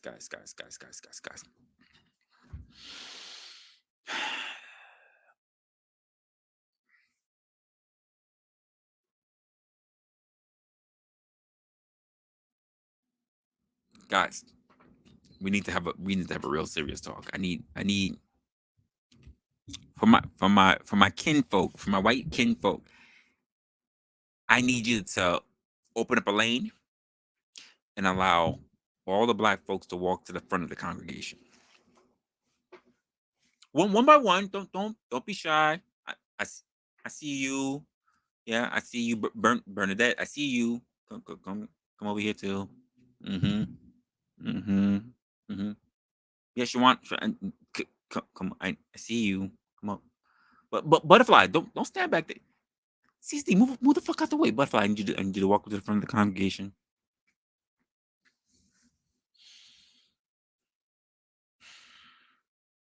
Guys, we need to really talk to other black people and stop telling them to ask for reparations.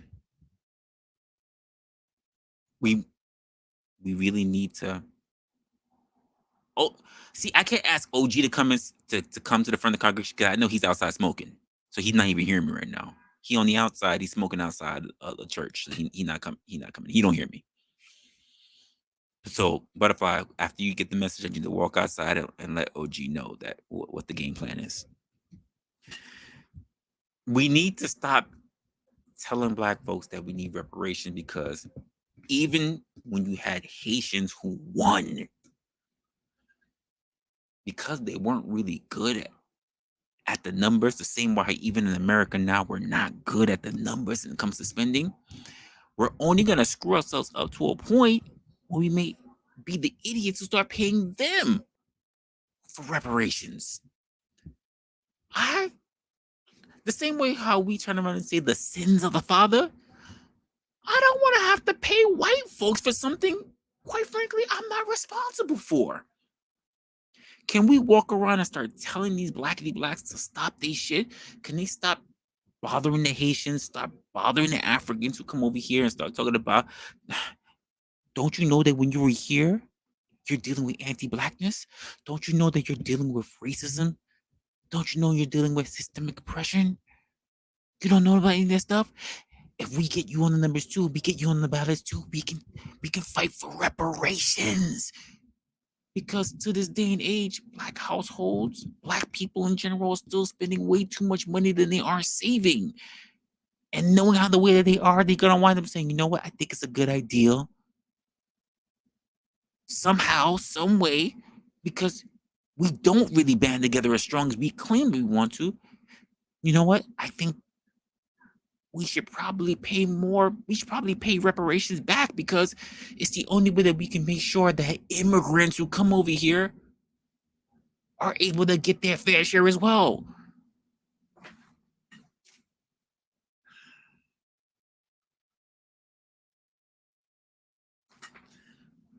By the way, I'm sober enough to make that statement because I wish I wasn't able to. I had to check my own levels.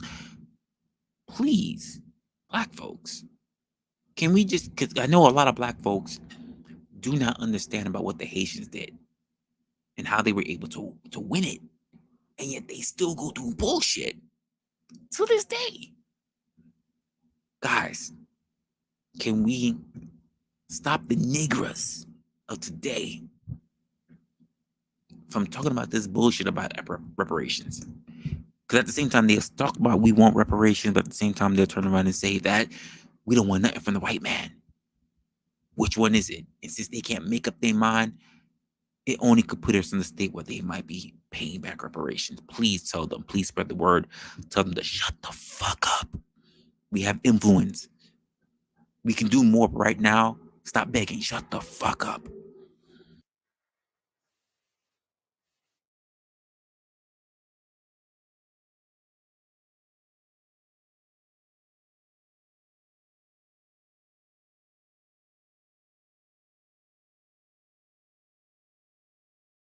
To repay. So what did Haiti do? They took loans from French banks to pay the money.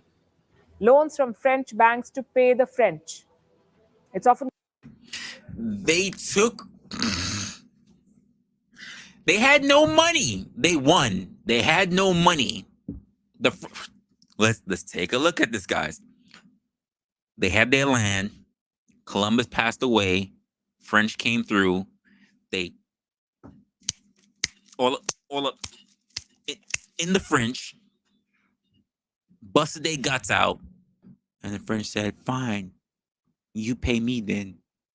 And these Negroes said, "Fine, we'll pay you." And then they sat back with each other and said, "How are we gonna do that with no money?" And the French said, "I can loan you money that you can pay back to me with interest." And they took it.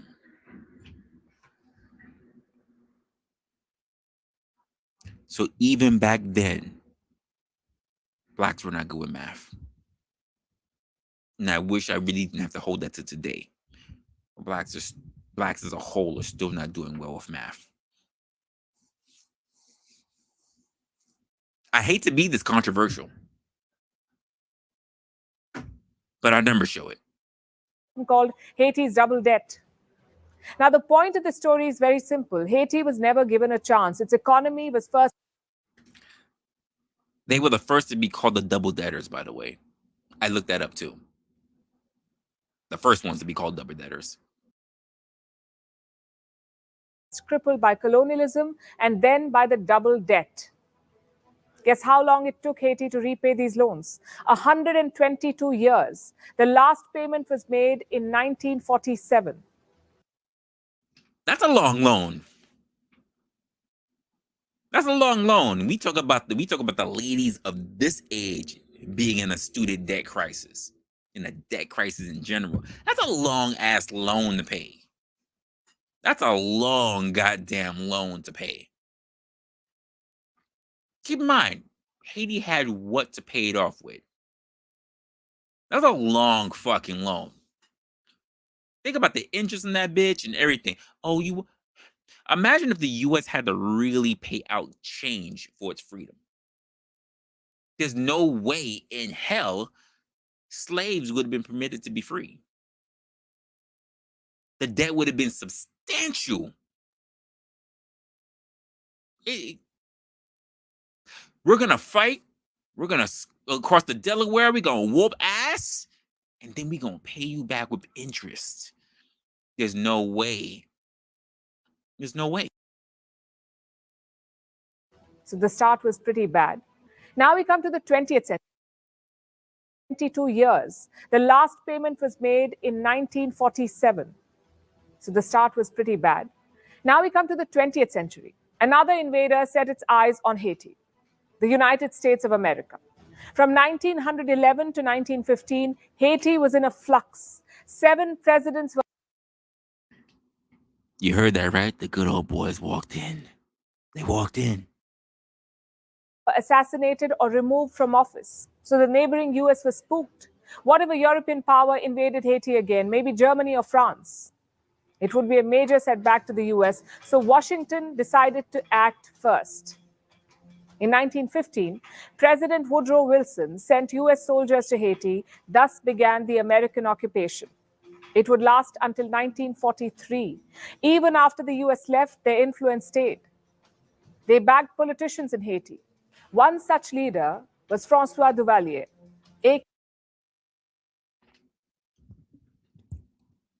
All right, guys. I'm gonna label this one for you. What was this guy's nickname? This is how the black folks already started coming up with nicknames for each other. His name was Francois Duvalier, aka Papa Doc, like doctor. Papa Doc. Here we already with the bullshit. Papa Doc. He was backed by the US, put in as a political pawn to lead their nation. I'm just saying.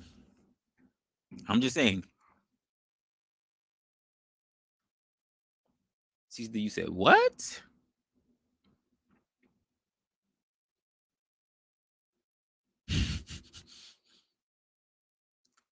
Ah, man. You know, stingy Bernie? That Bernie part? I don't know. Stingy? Because, you know what? My channel's young and new. I'm not ready to get hit and flagged already by YouTube. But stingy is something put on other people. Bernie, that might just get you, in a bit of an influx with the blacks. Not for long, by the way, but still. I just said.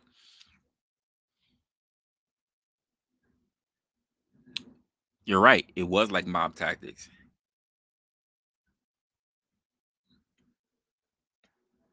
Mm-hmm. True.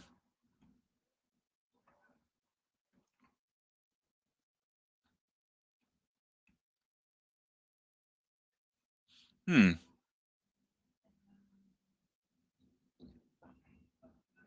It's not that the whites couldn't do it. Why should they do it if they had somebody who wasn't smart enough, who needed something to be taken care of more than they did?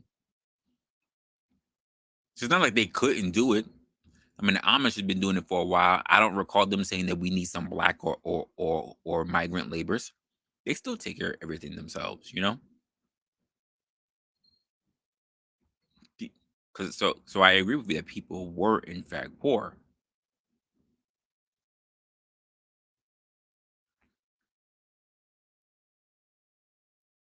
Is that Franco? No, I don't know. I'm not gonna say it.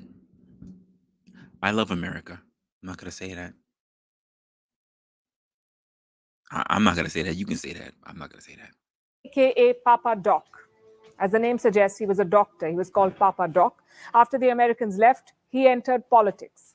In 1950, he went underground after a military coup. That junta would rule for 6 years. Then in 1957, elections were held. Papa Doc ran a very popular campaign, and he was elected president of Haiti. This was a very important moment in the country. Could you imagine? Could you imagine if we had politicians who would come through with their own tag names and shit like that? Because bad enough that we already got crazy tag names for influencers and entertainers that we have over here. Could you imagine if, say, Bill Clinton got into office and he called himself Big Dick Bill? Could you imagine? It was nicknames for people who were going in politics. Like, really? And the way how we swinging right now, and listen, and I'm not gonna lie, some of the things that I see on Reddit, a lot of people, let me say a lot of people, there's a lot of men that would definitely, they already said it, there's a lot of men that said they would subscribe to AOC's OnlyFans. I'm just telling you what I've seen on Reddit. I haven't looked at Quora yet, but from what I've seen on Reddit, there are definitely enough men that would subscribe to AOC's OnlyFans.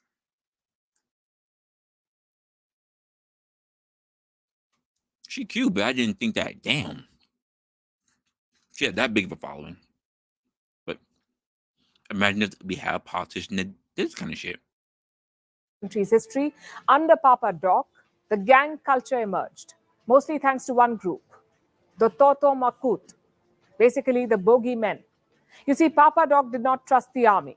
So he reduced the number of soldiers in Haiti. Instead, he formed his own civilian armed group, the Tonton Makut, sort of like his own personal security.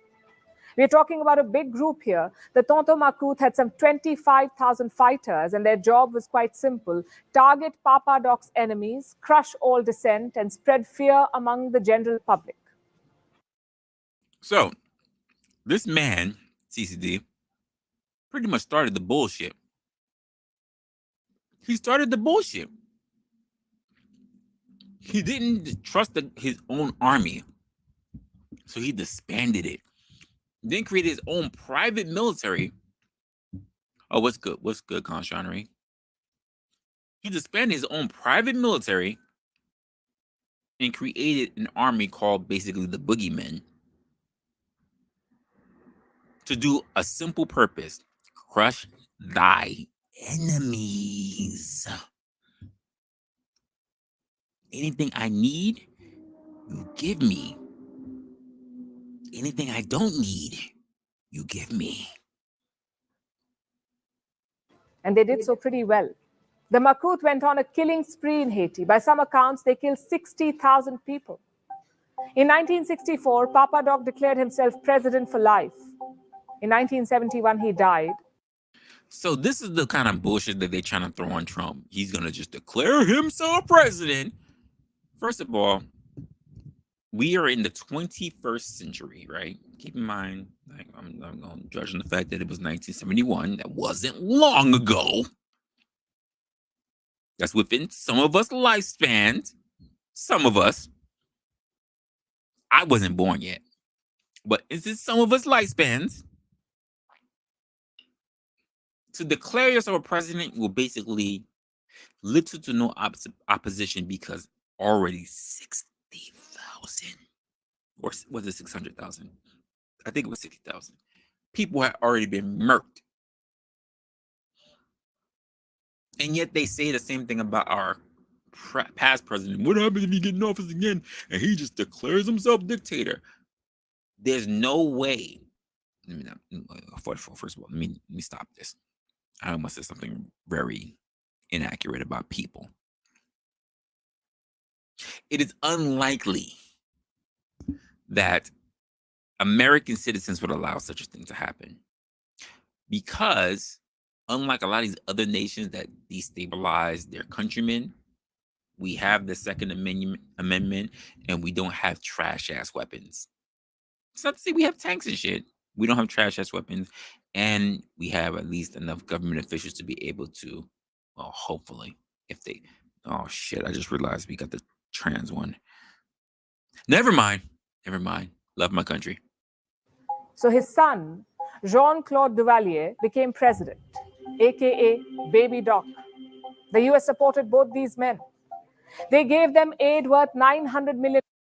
And he a fat little fucker too. He can't even fit in that goddamn suit. Look at that neck. He ain't even got a neck. He's just all thumb. He all thumb. That's $900 million in the 1970s. It's worth a lot more than it is today. And do you know what happened to this money? Most of it was siphoned away. The Duvaliers enriched themselves with the aid money. Meanwhile, Haiti's economy crashed. Less than a dozen families had all the wealth, and they supported anyone in power. There was a glimmer of hope in 1986. That's when Baby Doc was forced out of office. The Tonton Macoute were also disbanded. But one crucial mistake was made. They were not disarmed. Their weapons were... First of all, he's a fucking idiot. He's a fucking idiot. First of all, you named yourself pretty much after your father, Baby Doc. This fat ass fucker. Where he at? The Tonton Macoute were also disbanded. But one families had all the wealth, and they supported anyone in power. Supported anyone in power. There was a glimmer of hope. Do you see this fat fuck who can't fit into anything? He looked pretty much like this. He's just all thumb. That's this motherfucker. He just smiling. He don't got no fucking neck. He just... Well, why do they allow this? I don't understand how dictators allow this shit. Oh, I want my kids to take advantage of whatever. Same thing for the ill family, Kim Jong, whatever fucking ill. How do you just allow? How, as a nation, do you just allow anyone to walk in, pretty much like the royal family, and just take over shit, and nobody want to fight? I mean, not for nothing, even though it's fictional, Wakanda doesn't even allow that. They don't. Motherfuckers just ready to start crowning him like, yeah, he doing it to T'Challa. He doing his thing. Da, da, da, da, da. And you get M'Baku to my, it's challenge day. We don't just do it. It's challenge day. No one challenges? We just allowed to just pass off shit to our fatty little fucking kids? That's crazy. Hope in 1986. That's when Baby Doc was forced out of office. The Tonton Macoute were also disbanded. But one crucial mistake was made. They were not disarmed. Their weapons were not taken away. So you had 25,000 fighters loose on the streets. Who does this? Outside of idiots, who does this? Who allows your forces to walk away? Walk away with all this shit. Listen, when you leave your company and they give you they don't give you. When you're allowed to pack up your shit and leave, anything that's related to the company, you're not allowed to take with you. These guys were able to walk away with weapons. They just said, you no longer work here anymore, and they walked away with everything. Could you imagine if you work for Ford Motors, and they said, hey, Conchanery, you don't work here anymore. You're officially fired. And you take the latest rider with you. How you think they would just allow that? You think they would allow you to walk away with the latest F1 truck? course not. Well, this is the one that just finished on the fucking road. Just gonna take it with me. Of course they wouldn't. I don't know companies that'll just allow you to just walk away with shit that maybe a stapler or something, but like because they couldn't prove it. But really, whole bunch of shit that belongs to the company, that's not a thing. Then in 1990, elections were held, the first free elections in Haiti's history. They were won by this man, Jean-Bertrand Aristide. He was a former priest and leftist leader. But his rule was off to a bad start. In 1990, Can I just say something that I will respect about at least the electoral officials from Haiti? They give Negroes a chance. And I don't mean black. I mean like when they consider someone to rule their nation, they don't just say he's got to be in law or business. Like predominantly our freaking politicians. They said, doctor, fine. Engineer, fine. Farmer, fine. They will take you based on if you're good enough for the job, based on, if you're smart enough or industrious enough or compassionate enough, rather than you get a whole bunch of people that just come into politics and all the law, entrepreneur, law, business, law, like they don't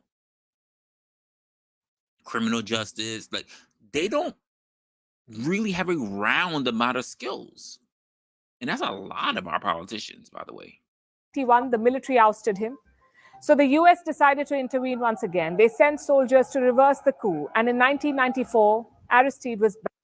The first fuck up we did, if you ask me. The fact that you came in as a plant, by the way, and you came in the door, you got appointed, not elected, you got appointed. You basically, people just said, fuck you. Imagine this for you guys in here. Girl comes to your house. Chick says, I'm the one for you. You date her. She ain't working out well. You kick her out, and her family and the cops come in and say, we're not having that. You gotta take her. He said, no, fuck all that. No, she's not holding up. No. You don't have a choice. She here living with you now. And you just accept that. It's not a thing. It's not. That's like saying if you worked at a job that you didn't want to work at for multiple years, and now you went to school because you want to do something different. They turn around and say, you can't. You were a plumber in your last job, so all you're gonna be is a plumber now. In fact, we as an institution is gonna make sure that all the jobs that you get are jobs that's gonna put you in the field of plumbing. So all the curriculums you're gonna get, all the fields is gonna put you in a position of plumbing. That's apex for you only. That's crazy. Back. He was now very suspicious of the military. So he decided no more army. That's right. Under Aristide, Haiti disbanded its army. Instead, civilian armed groups were created. These fighters would be loyal to Aristide. They would control the streets of Haiti for him. It worked for a couple of years, but Haiti's oligarchs did not like Aristide's leftist politics. So they organized protests against him. In 2004, he was forced to flee the country. So now you had multiple armed groups with nothing to do. No orders to follow, no missions to carry out, and no leader to report to. What do you think they did?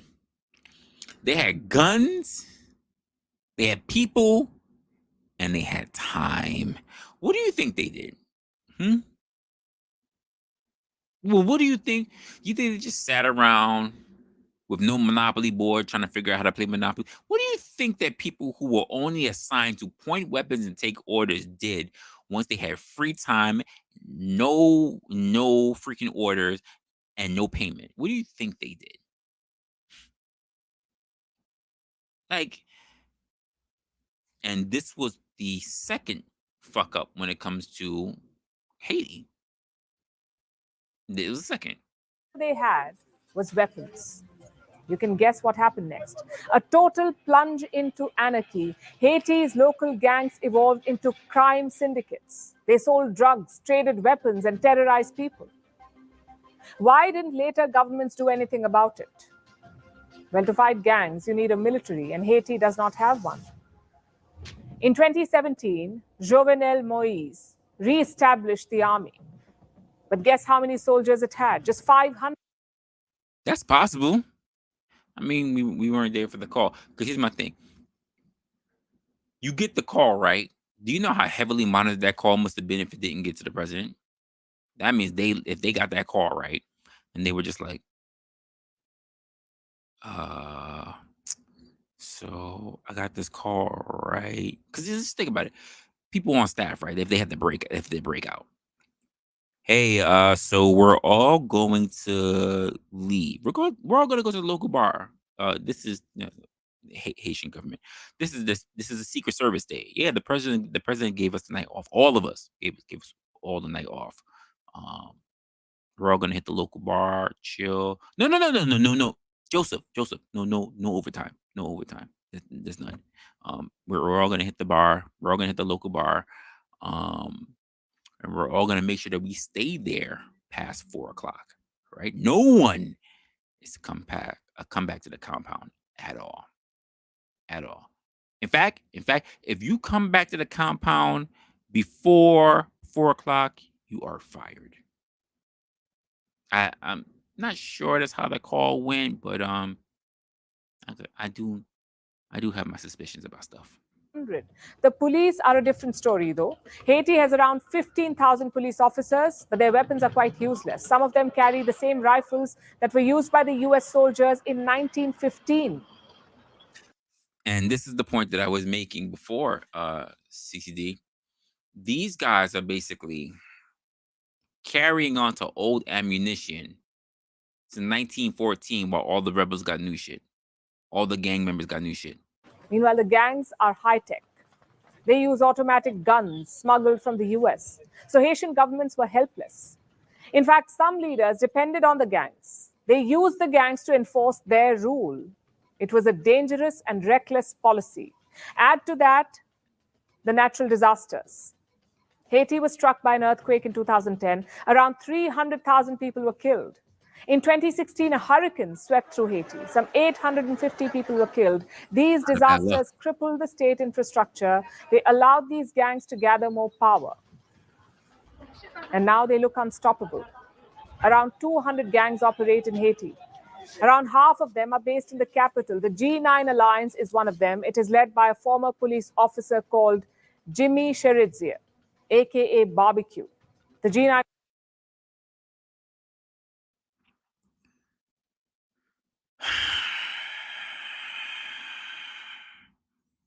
Black folks. Black people.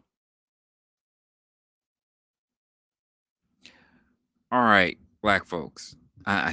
Listen. We're already in 2024. We're almost in the middle of it. Like, black folks. For the foreseeable future, black folks, especially those in the music industry, when 2025 comes through, no more nicknames. No more nicknames. Make money off of you making money, off of your name, your family's name, off of your sweat and your brow. No more nicknames.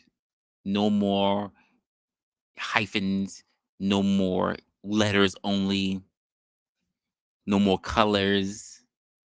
No more lil. No bigs. No lils, no bigs, no shorts, no talls. No fake names. Just add your name. No most, no least. Just your name. No more fake names. No more fake names. If you need a fake name, don't enter the game at all. I've never heard of a Fortune 500, Fortune 2, 3s, or whatever CEOs give out fake names. No more fake news, black folks. No more. Done. Now we got Negroes in fucking Haiti call themselves barbecue. And has a lot of former soldiers and cops. Another gang is the GPEP. It's apparently linked to Haiti's opposition party. The GPEP is a rival of the G9. Another gang is 400 Mawozo. It's said to be the largest group in Haiti. Its leader is currently in a US prison. This year, he pleaded guilty to smuggling firearms. Now, the US has an interest in stabilizing Haiti. They're not ready to send soldiers, but they are ready to fund a multinational mission. And where will the soldiers come from? Kenya is offering 1,000 soldiers. Benin has offered 2,000. But Correction, madam. Correction. They're not offering 1,000 soldiers. Kenya is not offering 1,000 soldiers. I did my due diligence, which is why I don't know why you said what you said, madam, but that's not true. Kenya is not donating 1,000 soldiers. Kenya is donating 1,000 police officers. Police officers and soldiers are not the same thing. And the US is looking for Kenya to take the charge, by the way. And Kenya is still not ready. When I tell you that this was something that got put into play some time ago, weeks ago, Kenya is still saying we're not too sure. And even everybody who's looking at everything being put into place are still not very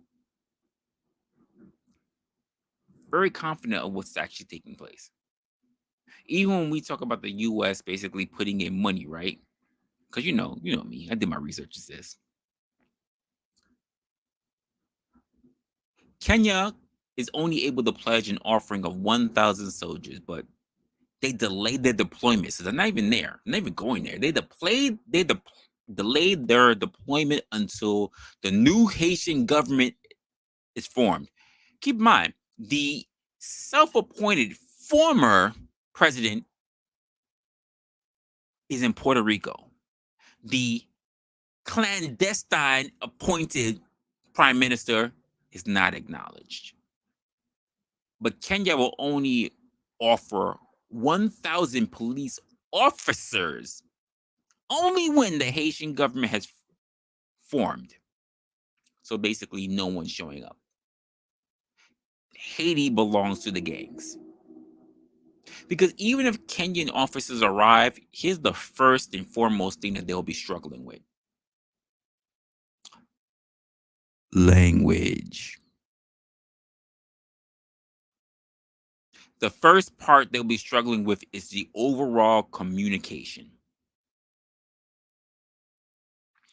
1,000 police officers, never mind, even if it was just 1,000 soldiers, it's not enough to take care of an entire nation, half of a large island. The UN basically authorized an estimated $600 million cost, which is substantially funded and is still a shortfall from what will actually show up in actual terms. Canada has committed 80.5 million funds. 80.5. The US has pledged 200 million. The small island compared to the rest of Florida itself looks larger than fucking Haiti. 200 million to support the mission and facilitate the deployment and preparations to come into Haiti to help get the shit started. And Kenya can only pledge 1,000 police officers, and they still said they will not do it until Haiti has a government. What's up with all this money? This is what we work hard for. This is what we bust our ass for. This is what we wind up being homeless for. This is what we fight fucking migrants for. This is why we can't get expansion into other areas of the fucking land. This is why we can't open up fucking towns. This is why we can't do new developments and shit like that. This is what the fuck we're doing. This is what we're doing as American citizens. This is what we're paying for. Hmm?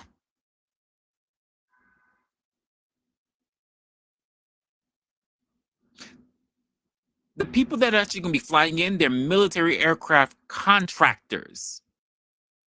They're contractors and suppliers who's supposed to be going in to Port-au-Prince to set up bases and operations to secure the airport. You know, the airport that just got opened up 3 months ago. 3 months ago. Yet there's other countries, by the way, nearby to Haiti, like Benin, the Bahamas, Barbados. I think the furthest one was like Bangladesh. There might be Chad as well. They also said that they will pledge forces. I don't recall how many they were, but they were trying to basically enlarge that damn gap that everybody's pushing Kenya to take control of, but for some reason they're dragging ass on. And keep in mind, we're only now talking about 280.5 million out of a 600 million budget that's not being reached. I didn't hear about the larger nations. I didn't hear about China. I didn't hear about the UK. I didn't hear about, Russia's not going to put in, but we didn't hear about any of these other nations putting in to make sure that we safeguard and secure Haiti.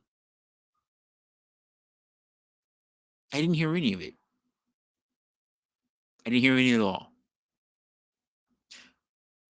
And is that all we're looking forward to? Is that all we're really looking forward to? We're spending all this money on a nation on life support.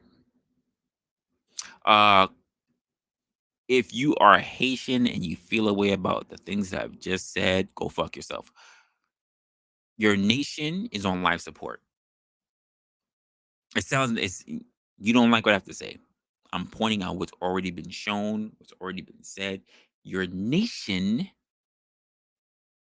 is on life support. There's a huge freaking humanitarian catastrophe. The things that are already being put into place, the things that are already being taken, the things that are already been proposed to the freaking gangs that are already there who've taken over thy nation. You lack governance. The criminals have taken over everything pretty much. Gangs are involving themselves in trafficking, kidnapping, ransom, sex violence, drug trade. They're fighting other drug gangs for turf wars. I think it was somewhere around the point there was like 60 or 600,000, whatever, of people. So no, I'm lying. It was like 800 and something thousand people have already died. No, I'm saying that wrong. Let me go look for my numbers. Make sure I get this right. For you guys, make sure I get this right. I'm an asshole, but I try not to be a hypocrite. Let me make sure I get this right. Sorry. Here we go. As of January of this year, 2024, was the bloodiest month in over 2 years, with over 800 non-gang civilians killed, injured, or abducted. 800, I believe it was 800, not the one that I saw, but over 800 gang civilians killed, injured, or abducted. There are people who are in little camps trying to get food who have gone through sexual violence. Women, children have been in particularly vulnerable to all the gang atrocities. Because Haiti does not have any rule of law. Well, why does it affect everybody else? Well, let's just talk about containing basically the gang threats, right? Which is stupid because there are definitely different gang leaders, as you already saw earlier. But the U.S. can only do but so much because, quite frankly, they're fucking foreign. The U.S. has basically issued it's basically extraditing gang members who are wanted for their crimes. But this has been like basically since 2000. They're only really going after the ones who basically killed that former president, Jovenel Moïse, back in 2021. But people don't even mention the fact that there were just recently uh, two American missionaries. They were killed simply because they were different. Two white folks. I'm not going to mention their names, but they were two American missionaries who were killed.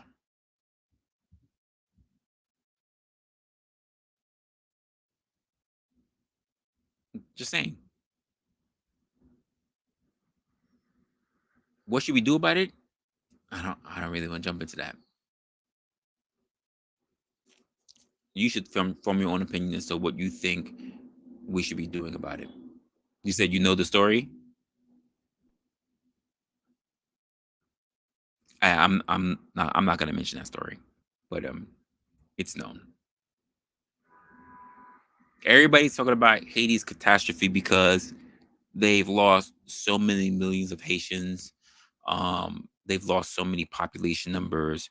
And you think about it, you have the hurricanes that took place, you have the earthquake that happened. That was also in 2001, by the way. They lost their freaking their president for assassination, all that stuff. You have so many missionaries that are in Haiti. They're in Haiti, and to be honest, you've seen the good that come from those missionaries, but you've also seen a lot of negatives that come from those missionaries. They're strictly for the money. Because I even hear that a lot of those missionaries don't even hire Haitians. So you have somebody coming in to fly to Haiti, and they're getting paid hundreds of thousands of dollars, but they won't hire any Haitians to help. I'm just saying. These are the things that I've seen so far. As far as the regional impact goes, let's just go into how it's affecting us. We have a huge impact because of there are those who are in Haiti who even flew or fled all the way to the Latin countries or the Colombian, whatever, and they just turn around and they come up to the border to hit our borders to try to get in. I remember the freaking the videos of the border patrol on horseback, basically trying to shoot them off. Those were Haitians.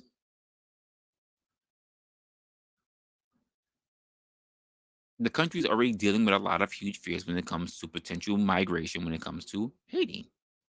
The US border is basically being flooded, all because we have our maritime patrols that have to intersect in the influx of Haitians. And keep in mind, based on everything that's been happening within the last, 5-10 years, I can understand why they're seeking asylum. I can understand them seeking asylum. Because their lands are getting literally riddled, whether it's government or whether it's just natural disasters. I did want to wonder though, with neighbors like the DR, Dominican Republic, being so close and having a border, what exactly are they doing to stop the gang violence? And I couldn't find anything. I might have to still do a little bit of digging, but I could not really find anything to say that they have an extra heightened sense of security to worry about the gang violence from their neighbor because they share an island. And as far as the U.S. goes, with already our influx of migrants, the U.S. is still deporting. Uh, Last year alone, not that like it's a crazy amount of number, but last year alone, the U.S. has basically deported 12,000 migrants. Sorry, not last year, but in 2022, we deported 12,000 migrants, which has it's not even worth really mentioning or even sneezing at compared to how many we let in.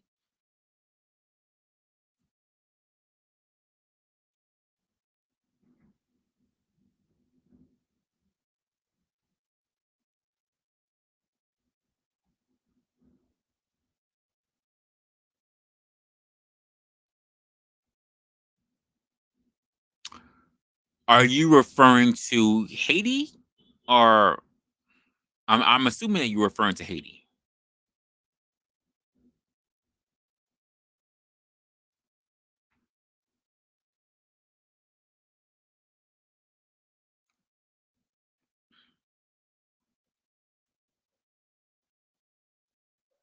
who should be starting? Who should be sharing wealth with the country? CCG. Who exactly do you mean to share wealth with the country?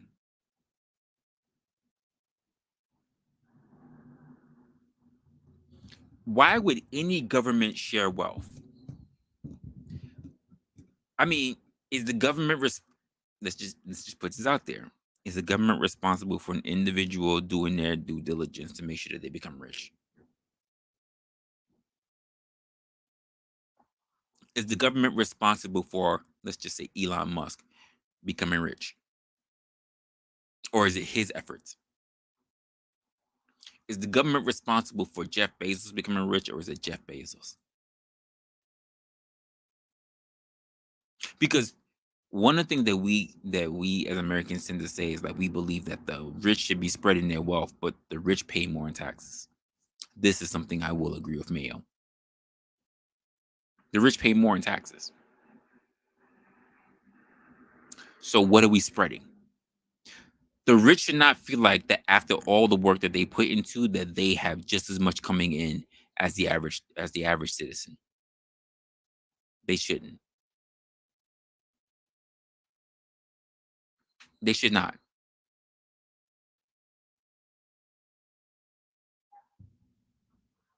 The sharing of wealth has always been a myth. So when we say the government does, right? Even the government gets its money from where?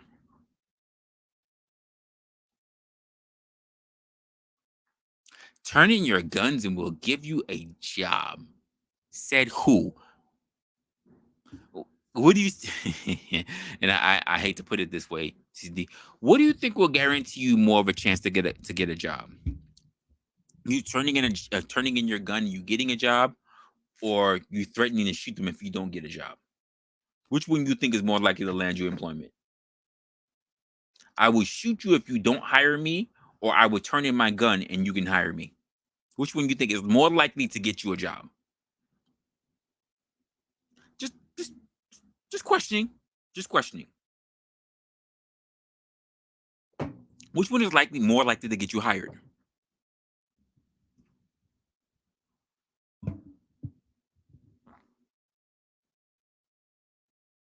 Because I would think that hire me or I shoot you will get you closer to having a job than the other way.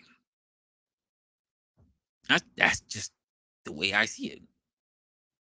This is why not for nothing, but threats of torture or whatever still reign supreme to this day. Still does.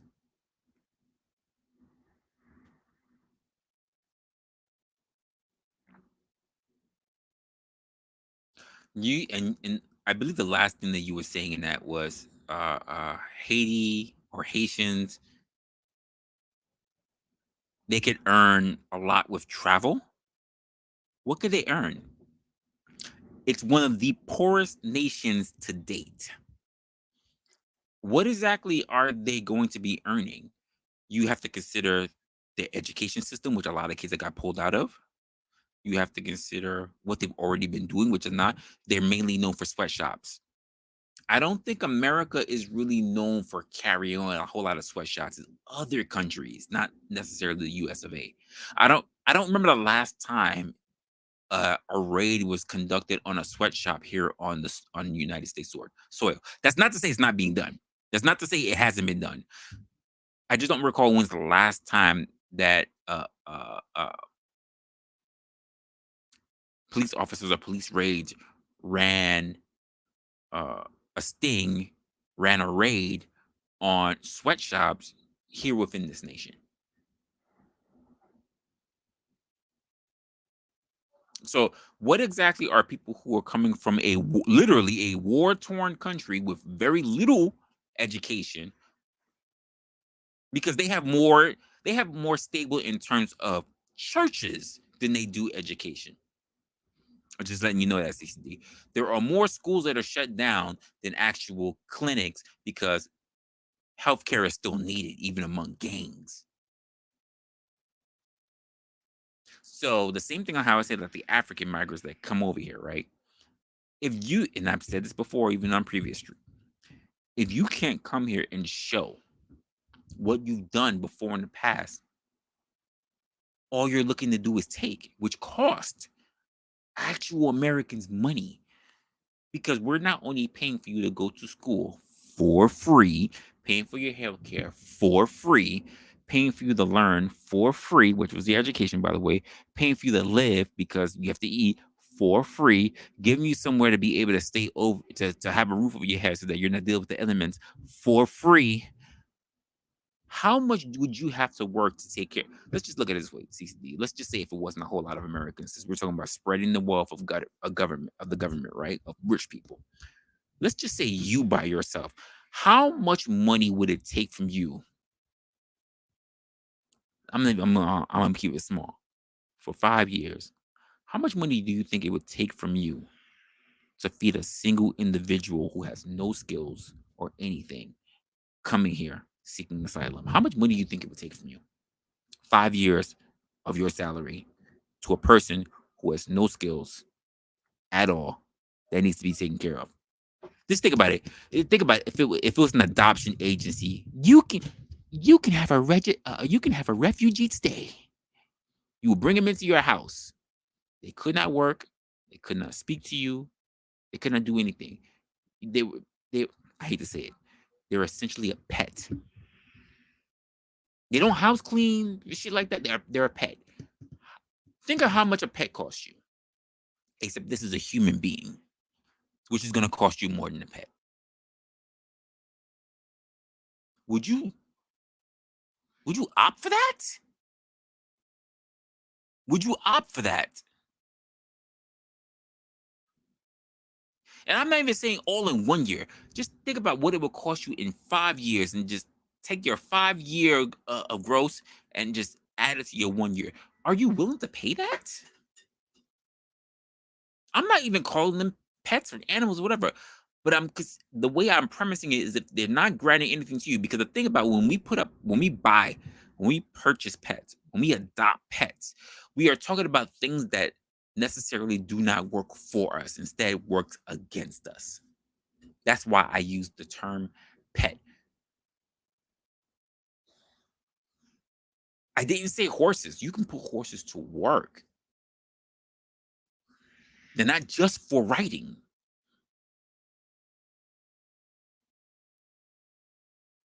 So when you have people that's coming here and you have to teach them and reframe them and put them into a particular aspect to be beneficial, how much does it cost you in the long run? And I say that about all immigrants who come in.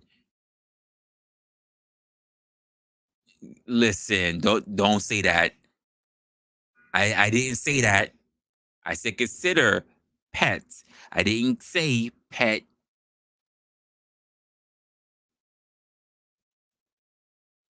I didn't say that. I said consider the cost that you have as paying for a pet. I didn't say get yourself a pet Haitian. I did not say that. I did not say that. Don't even do that, Conshan. I did not say that. Pets already cost a lot of money. And I said humans need more than pets. That's what I was literally saying. We not about to do that. We're not about to do that. All right. That's messed up.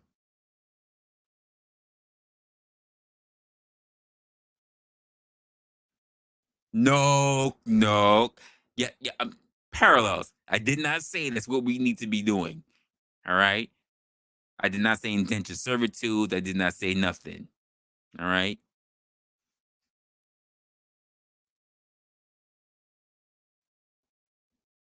We're free. But that's not true because you're putting them to use.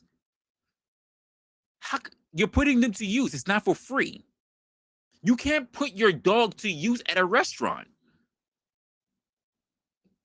You cannot put your cat at use in a restaurant. And human beings require more attention. This is why we don't have the type of things as contracts for indentured servitude like over in Dubai and Saudi Arabia and such like that. We don't have that. We don't have indentured contracts because God knows that they did that. Do you know how many of us will be working for them? Do you know how many of us will be working as the help in so many houses today? In fact, here's one of the biggest industries I would see that come up: nursing, home health aides. They'd be signing those contracts. I see it. I see it. If home health aides, they will be signing contracts to basically be living home.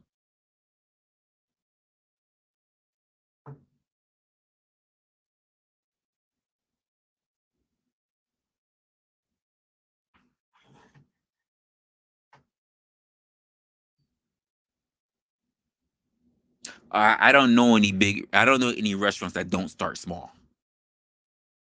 I don't give a damn if it was Applebee's. Applebee's started small. You don't just become big. You start small.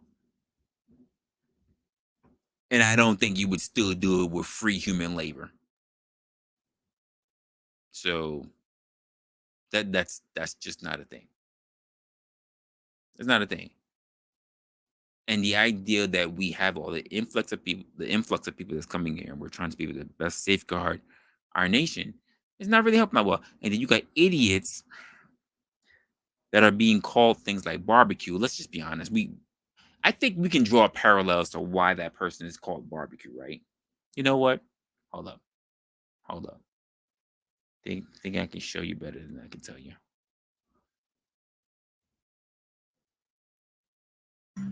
The most powerful one goes by the name barbecue.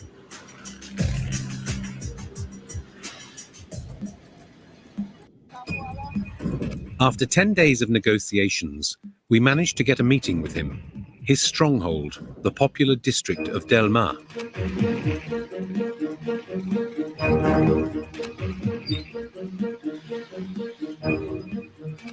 This is Jimmy Cherissier.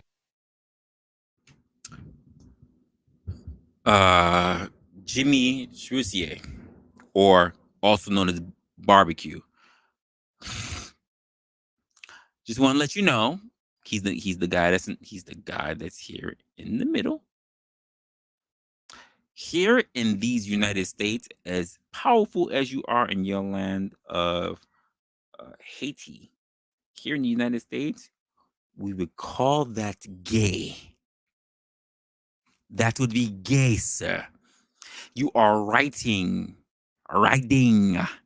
between two men on a scooter, sir, on a bike, sir. That is gay. I don't care how much muscle you have, how much power you have, how much influence you have. That is gay. Or barbecue, sitting between his two bodyguards. He's not a top or a bottom. He's in the middle. He is gay.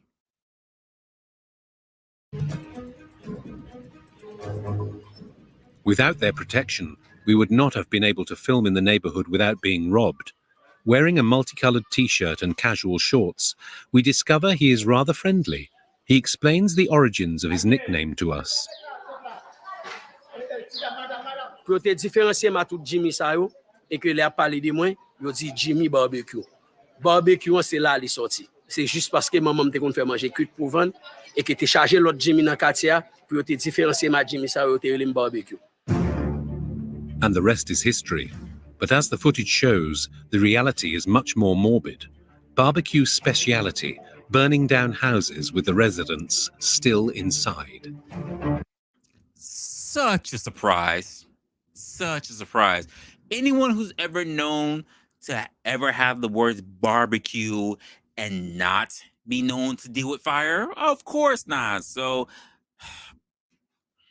Black folks, can we stop with the names? This is one of the things. Listen, I have a list, folks. For the few people that's watching, I have a list of things that need to die in 2024, and I haven't thought about whether I want to do it. But now I think nicknames like that, yeah, they need to No barbecue. Don't call yourself hot sauce. Not sugar. Not just it needs to go away.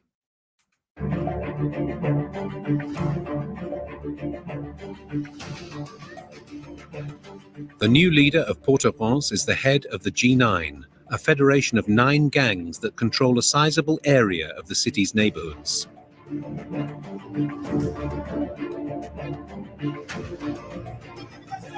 Until a few weeks ago, Jimmy Barbecue, shown here in a denim jacket, did not hesitate to parade around the capital in broad daylight with his armed supporters. However, Jimmy Cherissier has not always been a bandit. In 2018, he was a police officer. Only in Haiti can one go from cop to gang leader so quickly. LA, I think we found a career for you, sir. We found a career for you. You could be a former cop, and then, with the way how shit is going over in Haiti, if the DR gets rough, sir, with your American influence in your background, you might be able to clean up. You may be able to get all the hoes out there. I'm just letting you know, LA. Keep it in mind. I don't give a shit about this guy. I don't give 2 shits about this guy. Let's see. Where are we? Because I've actually seen this particular video. I want to know about this guy Barbecue. I don't care about what's going on with this sus preacher.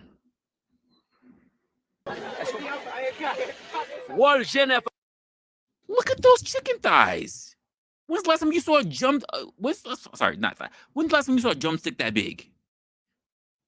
When's the last time you saw drumsticks that big?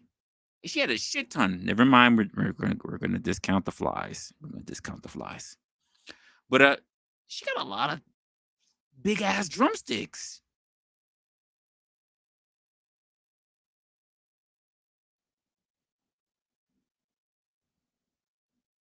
Some breed it.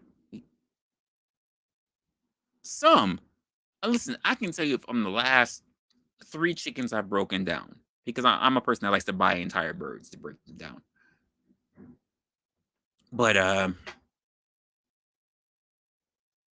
almost every damn thigh she has is fucking massive.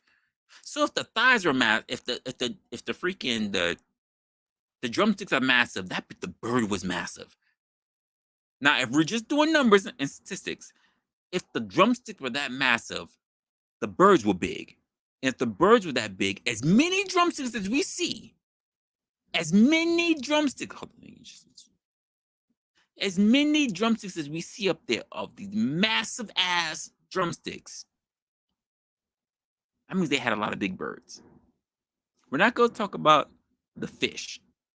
Those some average sized fish. But the drumsticks are massive. But yet, is it just the fact that they just have very little birds, but the birds are big? Because Haiti is also dealing with an influx of malnutrition. There's not enough people to actually be able to eat. And it just hit my mind like, damn, if the birds are that big, like, but yeah, they're getting rid of a lot of people. They're killing a lot of people. So that's a lot of people from a small island. I don't know. I don't know. I got to think about this one. Now I have to really think about the feeding. Think about the how much malnutrition there really is when it comes to Haiti. Famille alliée man tout c'est goumé contre crime en dans pays ça. Wal jeune famille alliée c'est goumé pour moun yo gen kay pour yo rete. C'est goumé pour nous pour yo gen de l'eau potable pour yo. C'est goumé pour moun yo gen accès à santé. Mais maintenant qui condition haïtien à vivre? That pile does not look like access to health care. So if you manage to get ahead, then you might want to work on that. In a few months, the country will elect a new president and new members of parliament. Every vote counts. Barbecue and his G9 multiply their attacks. I would love I would love to see a wing spot that has the fucking size of an emu. If you had, listen, take a picture, whatever. I would love to devour a chicken wing that is that large, sir. I have not seen a wing ever that large. I did not see a whole bunch of drumsticks that are ever that large. So I would love to see that. What's good, sir? Like, what's good, man? We just breaking on the whole perspective. We getting on this guy barbecue. We see how he cooking. To take over the districts that vote left and thus control their polling stations. In 2 years, they have killed 77 people in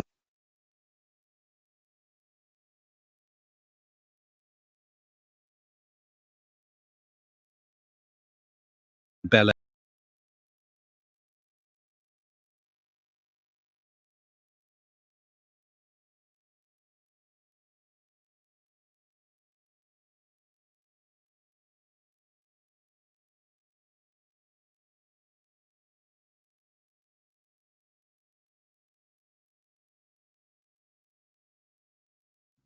Thank you. I think that's messed up. Let me repeat myself. I'm sorry. Thanks for letting me know. That's messed up. I get that the guy was paralyzed or whatever, but it's messed up that because the guy's called barbecue, that you would turn around and say that he out there roasting paralyzed people and then you show him bone fragments all over the freaking screen. That's totally messed up. Just putting it out there. Jimmy Chirissier's nickname, Barbecue, seems even more fitting. Rodrigue parle de barbecue, tout le monde pense barbecue, mais ça fait, on peut barbecue c'est une plus gros méchant. Barbecue. That man had a hole in his head. Did anyone keep that? Docteur fait Jacob ça fait pour lui, il vient une ceinture cassée, quoi qui vient casser. The same day, another house caught fire. Monsieur Franck, tout a été calciné là. Oui, tout. Il est mort, brûlé dans sa maison, c'est ça? Dans sa maison, ils l'ont calciné. Franck, 81 years old, Franck est mort ici. was paralyzed. Franck a été calciné en partie. Only these charred bones remain. Jimmy Chirissier's nickname, Barbecue, seems even more fitting. Rodrigue parle de barbecue, tout le monde pense barbecue, mais ça fait. Okay, it wasn't me. This man got a whole hole in his freaking head. Like he got hit with a hammer or something. He got a whole hole in his skull. Damn. I agree. He won't even cop to it. He won't cop like, yeah, they call me barbecue, but I won't say that I ever killed anybody. Bruh, that head injury is ridiculous. I'd be afraid to have a huge hole in my head. Jesus Christ. Because everything around that area of your skull is fragile as fuck. Barbecue doesn't deny any of the murders. He even justifies them.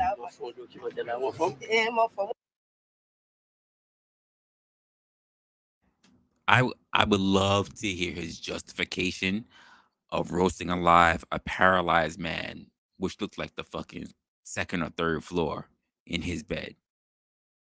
I would love to hear the justification for that. Mais assurer tout ça que j'ai fait. Nek belé au descend, yo tiré 6 moun. I keep forgetting he's a former cop, by the way. I keep forgetting that. OK, nek Genève yo ba yo réplique par rapport avec 6 moun qui yo touyer. Aussi simple que ça. As this poster circulated by police shows, Barbecue is wanted for murder. So at the local police station, we asked the officers why they weren't arresting the criminal. Barbecue, on peut voir d'ici. Pourquoi vous n'allez pas l'arrêter? No answer, only a laugh. Pourquoi? He laughing. We asked for the equivalent of the Minister of Interior. but he also refused to answer. Too hot to touch.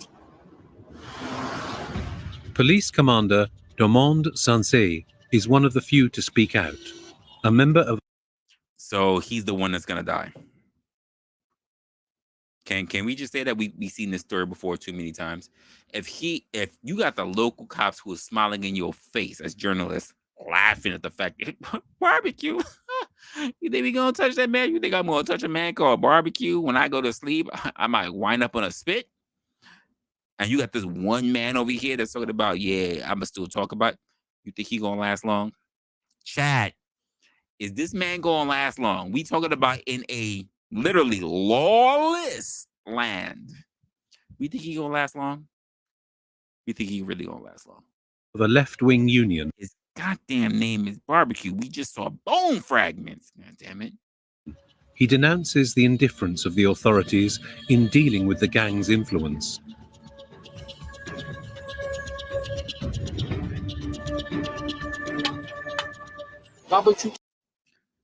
Oh, this man dead. This man dead. I can tell you right now, if this was Tom up here, if this was Mayo up here, if this was OG up here, if this was LA up here, they would all say that he pulled out that gun way too slow from his holster. He struggled getting that gun out of his holster. There's no way he's gonna be able to hold up in a firefight. You think I'm lying? Let's look at this shit again.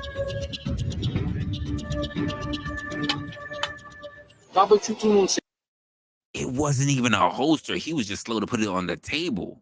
Vous, la police, vous n'allez pas l'arrêter. Mais nous-mêmes, nous pas qu'à l'arrêter parce que tout simplement, premièrement, nous pas gagné l'ordre pour ça.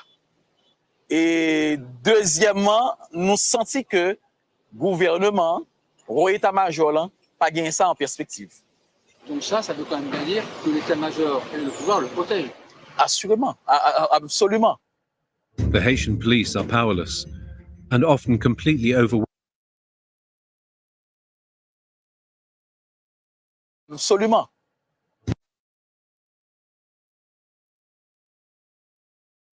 I'm gonna just say this because I don't know any better. So hold up. I'm sorry. I don't look at him and think he strikes fear in my heart. And I look at this guy who looks like a pimp. Why is he here? He can't be an elected official. He looks like a pimp. The Haitian police are powerless and often completely overwhelmed in the face of very well-organized gangs. Just a few weeks ago, a gang intercepted an elite intervention unit supported by 3 armored vehicles. Elite armored vehicles. Need we say more? Need we say more? They're outclassed. They're outgunned. They're outmanned. Need we say more? 5 police officers were killed.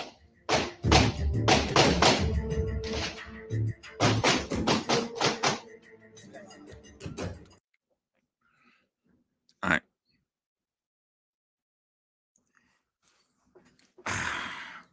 To my people who might be watching this, who are Haitian, if you are here, if you're in the States, if you are even American citizens or about to be American citizens, there's no reason to go back to Haiti anytime soon.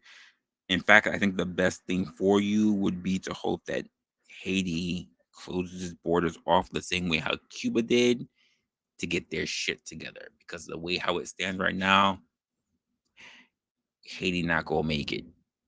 The DR is still holding strong. DR is still doing what it's doing. But Haiti not looking too good. And I fear for the DR because they're right next door. But so there's been something I've been trying to dread and saying for a while now. And that's the fact that if we have African nations, right, who still would deal with rebels running off into the fucking Amazon, doing child fucking soldiers, ravaging and pillaging villages and shit like that, right? And on the other side of the hemisphere, we have a nation predominantly black. I hate doing this, but it's the thoughts in my head. Because I'm willing to hold anyone responsible. I can't let anyone just like ride loose. So we have on the other side of the hemisphere, we have predominantly black folks that can't hold a nation together, and I hate this. I need to get it out. I need to get it out there.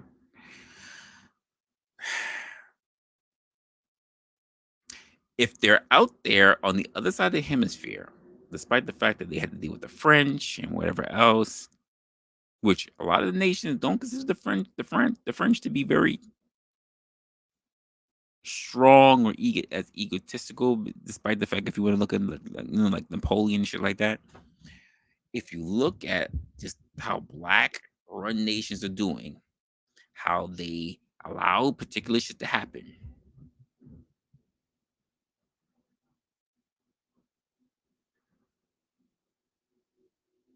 Was there ever going to be a Wakanda? Will there ever be a place where we can say that black people in general, not American, not African, not Haitian, just black folks in general, well, they will find enough sensibility to be able to lead anywhere?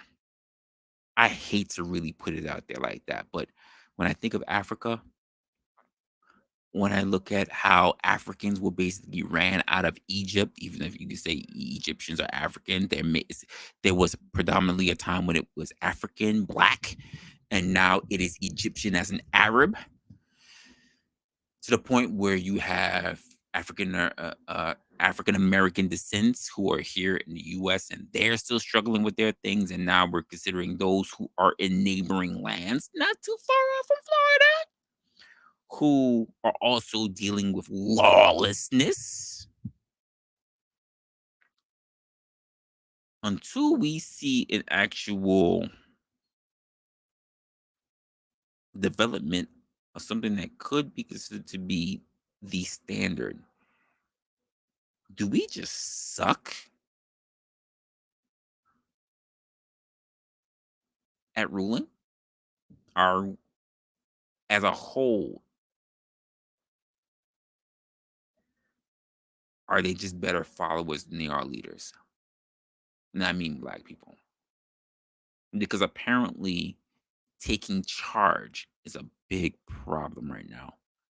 That's not to say that we don't have leaders. That's not to say that we don't have people capable of leadership. But when we look at when cooperation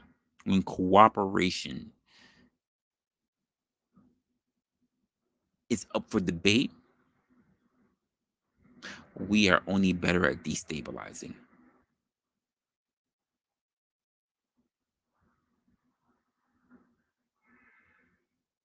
I hate putting it out there, but as you guys know me, I like to say what's in my mind. I like to say the shit that's real, that's in my thoughts. People can feel free to debate with me or to disagree or even bring your own insights. I'm okay with all that side. I'm not saying that what I state is a belief or absolute truth. I'm telling you what's in my mind at the moment, and it makes me think because I ask questions. That makes me go down rabbit holes to ask more questions, rather than just people who just say, I don't believe whatever, and they just sit there and they burn a whole bunch of shit, but they have nothing to bring to the table. So it makes me think. And again, if you happen to be a person who is, I'm black and I'm black and I'm blackity black, I would, damn, I should consider getting that drop from Tom. But like, if you one of those, then you need to be able to uphold and defend a lot of the stuff that not only a lot of people say, but also the shit that I said, because it's not just something that happens here in America, in the Americas, but about black nations in general. When I think about the continuous efforts, because we claim that we want to have a nation where it's us and we ruling and we doing shit and we have our own, we don't even have it in the one of the largest continents that are predominantly us. And I don't mean the United States, because black people seem to forget just how small of a number we are here. But when I see somewhere like Africa, they're struggling. And even when I say that you have a particular landmass like Haiti, they're not getting it right. There's no proper example of that. And I hate saying it. This is why I'm struggling on getting the words out, but it needs to be said.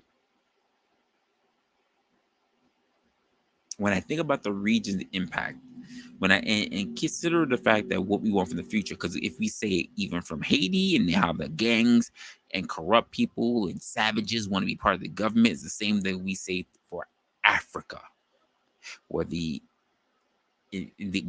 savages and everything else was pillaging and robbing lands or whatever. I'm trying not to say that word that goes up against women. That's a part of sexual assault. But all this other stuff that lands them into government, and there's no reason why a politician be called a nickname like barbecue, like the boogeyman. Like there should be no reason for that whatsoever. But when we have that in an area like Africa, and even we can see it here in today's episode of Haiti, what are we really saying about ourselves in totality as Black folks? And when do we start holding each other accountable when it comes to that? Across the board, just for the look of how we are in general, because we want to be taken serious, but there's too many instances to look at other things that are harmful. I'm not against Black folks. I hope one day get your shit together. I'm not one to help you out in it, but I am one to I am like a historian. I look and observe and I document. I'm not here to influence or lead, because there are people who are way better at leading than I am.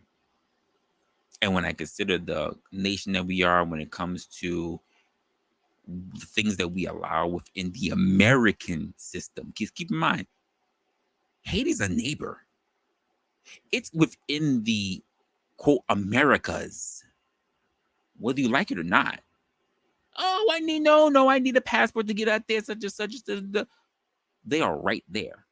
The same way how they can easily go to Puerto Rico, they can easily go to Cuba, they can easily go to the DR, they can easily go to Antigua, Montserrat, or Jamaica. Like they can easily get to all these different areas. And if we talk about just how strong the influence of Black people are, and there's already a large demographic of Haitian immigrants in Florida, what do we do to start cleaning up Black image? Not Black American image, but Black image across the globe?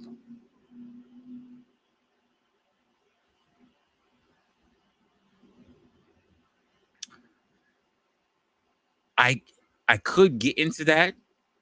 So, Constantine, when you say that something should be done about it, being the poorest country across the globe, I hate to tell you this, but they not only did it to themselves, but America had a hand in doing it as well. A lot of companies that were here in America put them in a disproportionate situation. So we're also to blame for that. I'm not gonna turn around and say it's just all them. We did that to them. We did that to them. France did that to them, and they did it to themselves. So it's not twofold. It's like threefold. But when we consider how, here's my question. Here's the ultimate question I was trying to come down to the beginning, because I see we're already at the 3-hour mark. We're about to get a little further into it.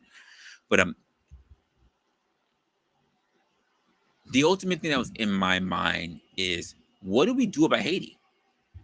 I talked about how I felt about a couple of things, and I know there's a big concern about how we move as Black people in general across the globe. But it's also a question as Americans, what do we do about Haiti? Because as things become more strenuous, as there is more of a refugee crisis when it comes to people that's in Haiti, we need to consider what we're going to be doing about them. We need to. And do we just keep deporting them? Because we're not deporting as many as there are coming in. What do we do in terms of immigrant relocation, or citizenship or even asylum seekers. So how do we talk about housing? How do we talk about building infrastructure? If we're talking about having a whole bunch of people that are here within the country, there's a lot of things that we really need to consider across the board. And I don't think as Americans we do enough due diligence to really take care of our own situation, our own nation, because we're too busy focused